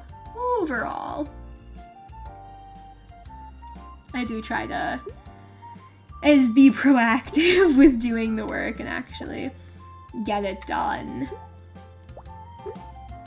I'm one of the people who likes to color code. Like, I have my little planner, and I color code all my classes and stuff. Which is, like, I feel like I have very odd, what even is, like, a phrase for this? I don't know if there's one phrase for it, but, like, I feel like the colors that I think classes are, most people disagree.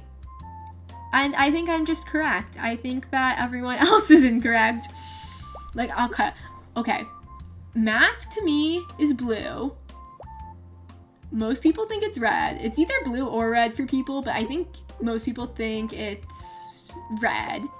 I think it's blue. I think English is yellow. English is solidly, like, a shade of yellow. Science is green. The one thing, everyone, if you don't think science is green, I don't know what to say. That's just, you're incorrect. Everyone else thinks science is green. I don't know. I've never met someone who said differently. history to me is red. So like history, social studies, all that stuff, to me that's red. Is that like all the core subjects? Yeah, I think. I feel like those are the main ones. I feel like those are the main four? Is that 4 things? English, math, history, science? Yeah. That's what I feel. Me personally. I think a lot of people think that... Should I do a study on this? I should do a study on this. Because I feel like a lot of people who think that math is red, they dislike math. I don't know that I could say I like math, but I don't necessarily dislike it either. I like when I get math right. It makes me feel good. But I don't know that I could say, like, I just like math. I used to be a little math nerd. I would do math to calm myself down. That's insane. I was a crazy kid. I was an absolutely wild kid. I would do math just for funsies in my head. I don't know what was up with that, but I used to at least like math. I grew to like it less as it got harder, and they put the alphabet in it, ruining my numbers with alphabet soup. But I mean, I don't dislike it per se. I just also don't like it. I think what I don't like is that it's still like, it's not necessarily like easy for me. Like I said, like I like it when I get it right, but sometimes it takes me a few minutes to get it right, and I'm like, whoop. I'm like, I don't like that. I say a few minutes, more like, a couple hours. Takes me a couple hours. I don't like having to spend that much time on it, because then my brain just turns to mush. Like, almost a week ago now, like last Sunday, like I was just doing calculus all day. My brain could not process anything by the end of it. I was just done. My brain was like, yep, sleep. It paid off. It paid off. That's one of the finals I got an A on. And I'm so frustrated because I don't think the professor is going to put like a numerical grade anywhere, and I would like to know that, please. I'd like to know the actual number grade that I got on it so I can judge myself. God, if I got a 99, I'd cry actually, because I would be 1 point away from 100, and guys, 99s are like the most frustrating grades. I feel, me personally, I feel. Because if it's just usually just like one tiny little silly mistake that you actually ended up knowing the answer to, and you lose 1 point and you were so close. That's how I feel. Me personally. I think my mom would always say that too. She'd be like, yeah, that's really frustrating. So that still carries. Still carries for me today, to this day. But I'm gonna have to check like again, like before the portals close or whatever, like to see if she puts in a numeric grade. Otherwise I'm gonna have to talk to her next semester and like see my test, which I'm gonna want to do anyway if I didn't get 100, because I want to know even though I'm done with calculus forever, I know myself, I'm going to want to know what I did wrong. I will simply desire to know my mistakes. I don't know if that's weird too. Like, definitely, especially like in high school and stuff, like I would go to, my teachers and I'd be like, hi, what did I do? Why is this wrong? And it's like, they're like, okay, chill, you like got like a 95, like calm down. Like, no, let me know. Give me the answer. Give me the knowledge. But I just like, I don't know. It's like, I really like learning. If I could just spend like the rest of my life learning, I think I would like that. Not homework. I don't want homework. But if I spend the rest of my life learning, that'd be fun. Because I do enjoy like picking up new things. And I have like, a laundry list of things that I want to do. I just don't have enough time for it because I'm doing like a bunch of other things. But if I made like if that was like a full-time job for me, was just learning. If I could get paid for learning, I think that would be so ideal for me. I crave the knowledge. You must give it to me. That was literally me. Me when I was a child. Me, my little math nerd self. That was me. I was in high school too. even like just with this calculus class that I just took, I did well, like really well on all the tests, right? I still went to my professor and I was like, how do I do this? It's like, I don't know, but also like it was good because I went to her office hours for that, and I mean I participated in class anyway, so I probably would have been fine, but definitely like helped the participation grade she'd said at the beginning of the semester. And again, like I kind of participated anyway, so probably would have been fine, but I figure, you know, office hours can't hurt. But yeah, I don't know. I didn't really like school. I think once I hit like end of middle school, I started disliking school, especially in high school. I was like, I don't like this. But it was really just the atmosphere of it. And also, you know, social interactions constantly all day. Just sitting in a room full of people that I don't necessarily like, who don't really know me. Yeah, it's not my favorite. Who honestly, and it's like I'm here to learn. Like literally, quite literally, that is my purpose here. Like I can be a bit of a stickler for the rules, to be honest. Like I acknowledge that. And so it's like when people were goofing off in class. Also, just like it's disrespectful to the professor. And because people would I get mad if people were disrespectful to a nice teacher. You know why? Because if they're going to be nice to us, if they're going to understand that, you know, when you're a teenager and like life isn't actually all just like fun and sunshine and rainbows anymore, you're starting to deal with the real world, you're starting to deal with like all these different changes and stuff, and like they're going to be nice to you, they're going to be compassionate, they're actually going to care about you learning and not just testing well and learning like outside of the classroom, just in your life, why are we disrespecting them? For what reason? They're giving us respect, so just like on that level as like humans, like why are we not respecting them back? And also like I was there to learn. I wanted to learn, and I wanted to test well. Like I'll be honest, I wanted to test well. I wanted to get my name printed on the honors list. So yeah, I was like, I think one thing that made me the maddest was I took like a computer modeling class. I think I've mentioned this before. Is I took a computer modeling class. And professor is so chill, so nice, loved her. She was great. She brought in some stuff that she like 3D printed, and she told us like, oh, you know, like be careful, like it's, you know, some of it's fragile, like be careful you don't break it, like handle it with care. And some of the guys in the class, they were just like, you know, essentially almost like tossing it back and forth, like turning it over, putting it down hard. It's like just like as a human, like basic human decency, like she's handed you this thing that's hers and asked you to be careful with it. Like why don't you have that level of respect? You know? Like for a few laughs from your friends? That made me mad. And then she ended up taking it away from them, which like so good, 'cause I was like ready to go and like take it away from them, which obviously I wouldn't do because like that's not my place. But like mentally I wanted to. Also because it was art. Like it was like her art that she'd made and like 3D printed. So I was like, these were like the guys on like, and not to stereotype, because not all of them are like this, I know, but these were the guys that were like on the football team and on lacrosse and on baseball stuff, like all those things, like sports jocks. The sports jocks weren't appreciating the art, and it was making me mad.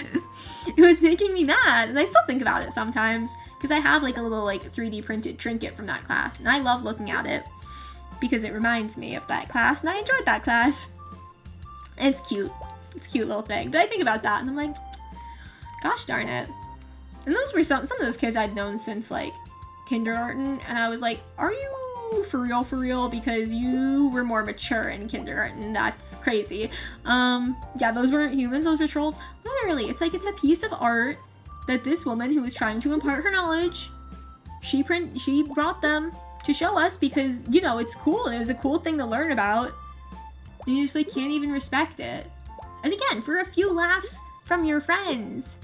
This is why at the end of the day that I was not a big fan of high school, but also I'm kind of like, it's whatever, because whoever says high school is like the best time of their life, or like, oh, high school's gonna be the best time of your life, I literally feel bad for you. Being a teenager is not fun.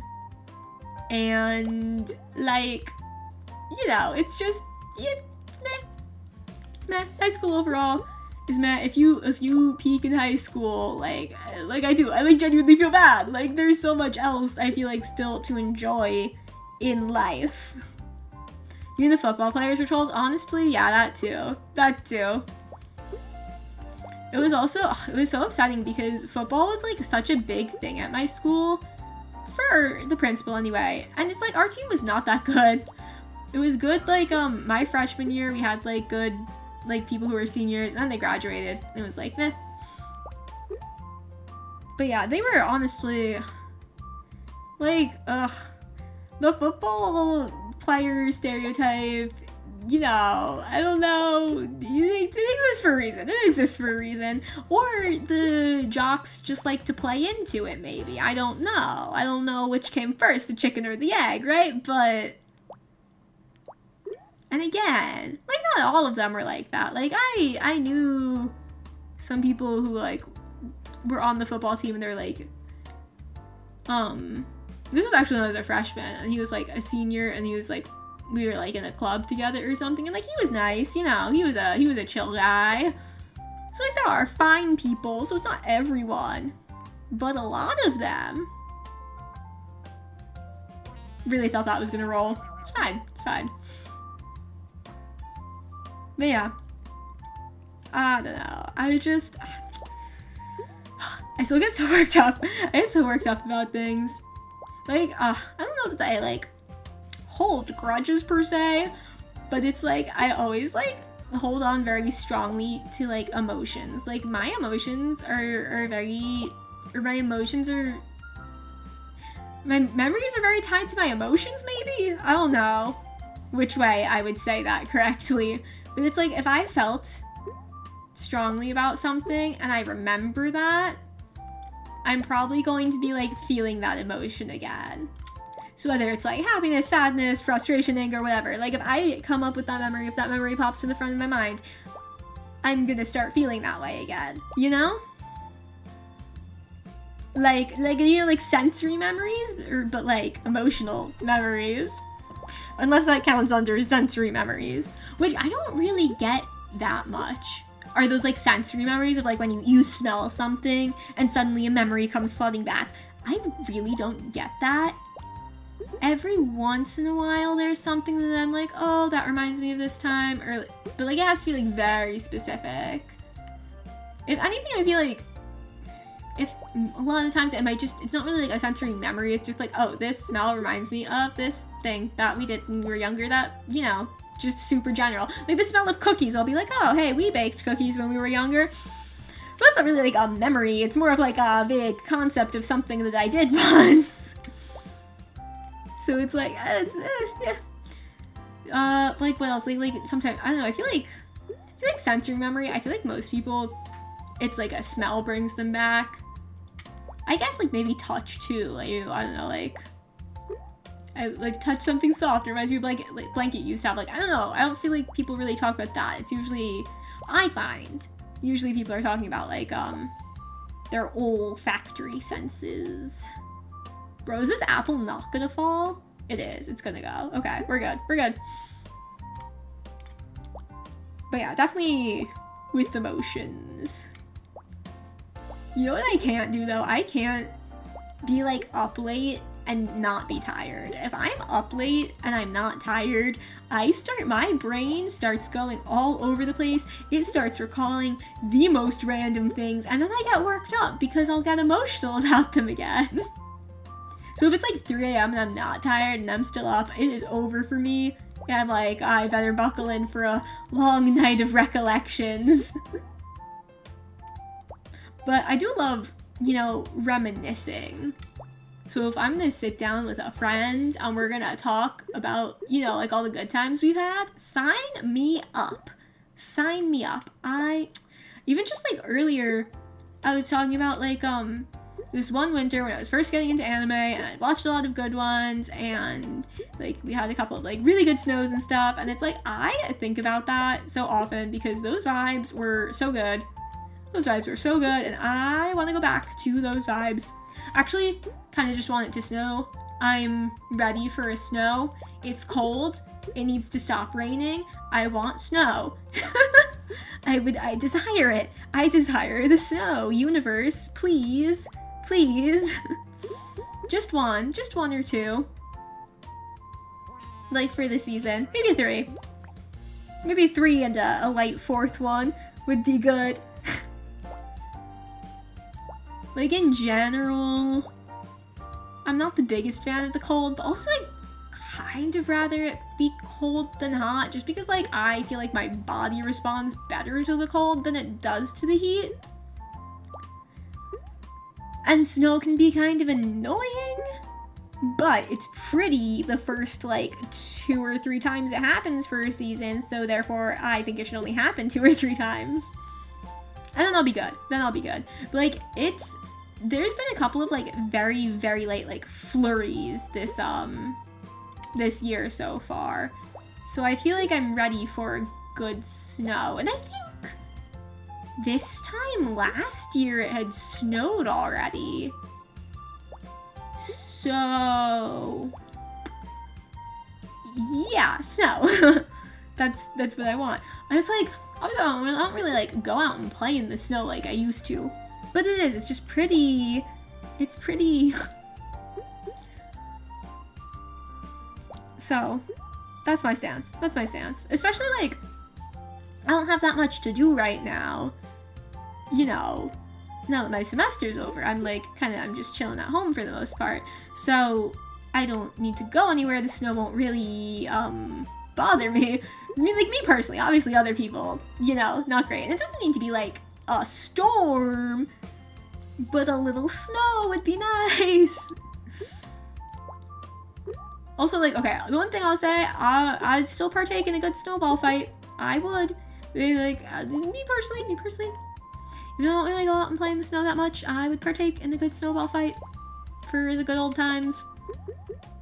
I even really, like, have good, snow gear. Like, when I was younger, I'd have, like, the, you know, like, the, I'm not even, like, are these the overalls? I guess kind of. Like, the snow pants, but they're kind of looked like overalls, but they were, like, snow pants, and, like, the thick jacket, and, you know, the hat, the gloves, the boots, the whole thing, the whole shebang, the whole get-up.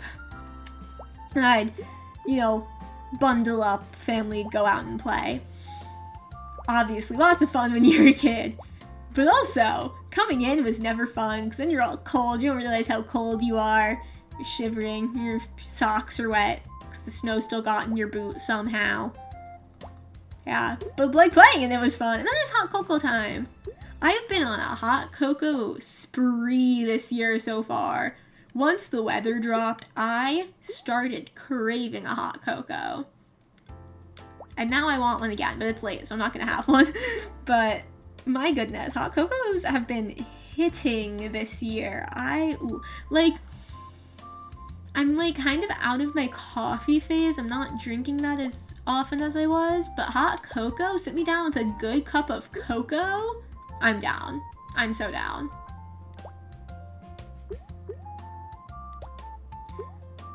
Also, recently, I just had one tonight, so I'm really thinking about it. Baja Blast. Give me a Baja Blast.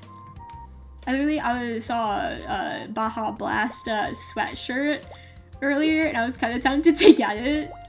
They're just so good. And I've never had, they're like, I know at least in part Mountain Dew. I don't know if they're fully Mountain Dew. Like, I don't know what's special about them. A Baja Blast from Taco Bell, if you're not familiar. But like, I've never had Mountain Dew. I don't know if I like Mountain Dew or not, but I enjoy a Baja Blast. I mean, in general, I just enjoy a sugary drink.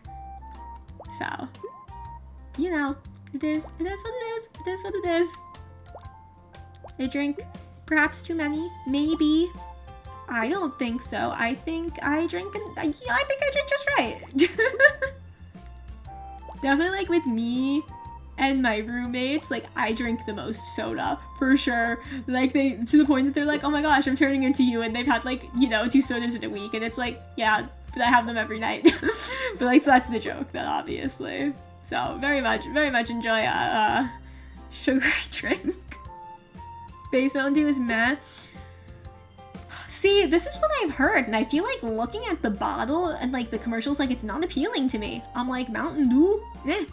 Those, like, I don't even think I knew what a Baja Blast was. My sibling had tried it, and so I was like, okay, I'm also gonna try it because you like it. So I also want to know what it tastes like, and because they were raving about it. So like, and I know other people love Baja Blast juice. I'm like, okay, what am I missing out on? Mountain Dew. Who raves about Mountain Dew? No one. No one. I mean, there's probably people, but no one that I know. I don't think anyone's just been like, yeah, I could sit down for a good Mountain Dew right now. Who says that?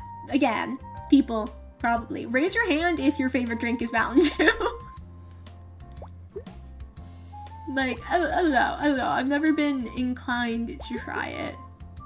There was, a vending machine, I think in my high school, that, like, it said it was Pepsi, and then you'd press it, and it would come out as a Mountain Dew. It never happened to me because I knew to be wary of it because I'd seen it happen to other people. But like, imagine trying to get like a Pepsi and you get a Mountain Dew. That's awful. That's sad. That is not fun. That is not fun, nor funky, nor fresh. The first time I had a Baja Blast was like this year. I just, for some reason, I didn't used to really enjoy Taco Bell. I literally just had Taco Bell tonight. I love Taco Bell now. I love it so much. And I will just stop by for a Baja Blast now. When I got started, I cannot stop now. So, yeah. I remember, though, one time, some of my friends took the train to school, so, like, they stopped and, like, had a Baja Blast. Like, on one of their birthdays or something. So, like, I remember that. I wasn't actually there for it, because I didn't take the train. But, yeah. Definitely something that is, like, everyone seems to enjoy it. I don't know someone who doesn't like Baja Blast, to be honest. So I think the weird thing is if you enjoy just Mountain Dew more than you enjoy a Baja Blast, I feel like that would be strange. Like, I feel like most people would disagree with you. I think I would disagree with you, and I haven't even had a Mountain Dew. But again, it doesn't look that appealing to me. It doesn't look that appealing to me. Okay, I feel like I have not gotten a Suika yet. But also, I feel like my voice is kind of going. Like, it's getting a little dry. It's getting a little late. So, I think I'm gonna do one more round. And I'm gonna call it. But, like, mentally, I think that if I get Suika this round, that I would just be happier. So I think that the universe should just work in my favor for that. So, universe, if you're listening, powers that may be, hint, hint, let me get Suika. Okay, alright. Good, strong start, hopefully. Hopefully. You know what, though I'm not the biggest fan of, like, sugary drink-wise, is, like, juice. Like, I have to be in the right mood for a juice. I usually like juice with breakfast. If I'm gonna have juice, it's probably gonna be with breakfast. But like all other sugary beverages, for the most part, like, I enjoy. I'm pretty sure they just disappear. That's what I've seen. Because I've seen, like, lots of people play this on stream. And I've seen, like, clips of people playing it. So I'm pretty sure they disappear off the screen. And it's kind of easier to keep going because, like, all the things that are piled up around it and stuff. And, like, all those little things that you were, like, having trouble reaching are, like, more accessible. So to my knowledge, that's what happens. This is, like, clear. Hopefully that's what happens. That's what I told my parents. I got my parents obsessed with this game. You see Sword occasionally? Yeah. That's what I was trying to get double tonight. I didn't even get one. I've only gotten one time. My parents love to tell me, they're like, oh, I got, like, 2 Suika, or, like, I got a Suika the other day I was playing, or, like, oh, I got 2, but not in the same round. I was like, okay. Because when I was here for Thanksgiving, I was playing it, and, yeah, my entire family just decided, yep, this is good. I don't know why I say they decided. I kept being like, you should play, you should try it, it's fun. And then they did, and then my parents were still playing it when, like, I was at school, and they're literally, now that I'm back home, they're, like, telling me to, they're like, yeah, like, you got us obsessed with Suika, this is the worst thing you've ever introduced us to, and I'm like, oopsie doopsie, my bad, teehee, my bad, sorry about that one, I take the blame. But I literally tried to get it, like, a lot earlier than I did, and it, like, wasn't available on, like, the US, Nintendo shop for a while. And so I couldn't get it, and then they made it available, and I was like, oh, perfect. And so I was playing it by myself for a while, and then I brought it home, and, you know, like, the rest of the story just happened. I just told you, so I won't tell you again. Yeah, I don't know, though. It's like, I don't know what is so great about this game. Something. I don't know what, but something. Okay, alright. Like, I don't know, I love a good mindless task. Like, if you just give me a repetitive task, I kinda like it, I'm gonna be honest. Like, I kinda like being able to just, like, shut off my brain and, like, do something repeatedly. Like, it's just, I don't know, it's calming to me, it's relaxing. Adorable fruit Tetris? Yeah, that is so true. That is so true. It reminds me of that, one game, like, when I was telling my parents about it, like, this is how I described it, was, 2048, where you had to, like, swipe the numbers together to make, you know, you're trying to make 2048. Like, it reminds me a lot of that, but fruits in a box. But, like, also Tetris, yeah. It's like a cross between Tetris and 2048. There were definitely some interesting, like, you know, mobile game crazes, like Flappy Bird. Like, do you remember Flappy Bird? Because, like, 2048, I feel like, was pretty popular for a while. I mean, I still feel like people kind of play that a little bit. But, like, Flappy Bird was insane. And, like, the guy who made it, like, took it off the App Store or something. So he's like, yeah, I, like, did not want it to become like this. People were, like, selling phones that already had it downloaded for, like, millions of dollars or something. Like, it was crazy. That was wild. What a wild time to be alive. Oh man, Flappy Bird, yeah. I feel like I haven't thought about that one in a while, but it was a time, for sure. For sure. And all the knockoff ones of it too, but, like, I feel like none of them, like, took off like the original did. Like, what was it about that one that everyone just loved so much? But I feel like it makes sense. Like, I think, like, with the way human brains are, that it's like we just want to keep trying at something when it seems like it should be fairly simple, and it's really, like, seems like something that, you know, logically we should be able to do. If we're having trouble doing it, it's like, okay, no, I need to do it. I need to prove that, like, I can do it because I know that I can do it. So, like, it makes sense. But then it's like, okay, but all these other games that tried to recreate that, why didn't those take off? What was it about Flappy Bird in particular? There was another one, what was it called? Crossy Road, I think? And it was like the blocky kind of, like, looking characters, and you had to try and, you know, cross the street in enough time and not get hit by the cars. That one wasn't as big, but I definitely knew, like, a lot of people who played it. I feel like Apple stores too, like, when they would have their, like, the display devices that are out, like, I feel like they would often show Crossy Road on them. Maybe they still do, I don't know. I haven't been in an Apple store in a minute. So maybe they still do. There was this one, like, mobile game that I really liked when I was younger. It was called, Monument Valley. And it was kind of like, it was logic-y. You had to use your brain. You had to, like, get a character from, like, one room to the other, but the rooms were kind of, I don't know, like, they were like kind of like puzzles. The rooms were kind of like puzzles. You had to twist and turn them to get them to look the right, to get them to look like the way that they were supposed to, so that the character could actually walk over into the next room. Super, super fun. I've played a couple of other games that are kind of like that, I think. But there was something about that one, like, aesthetically, that was just so immaculate. It was so amazing.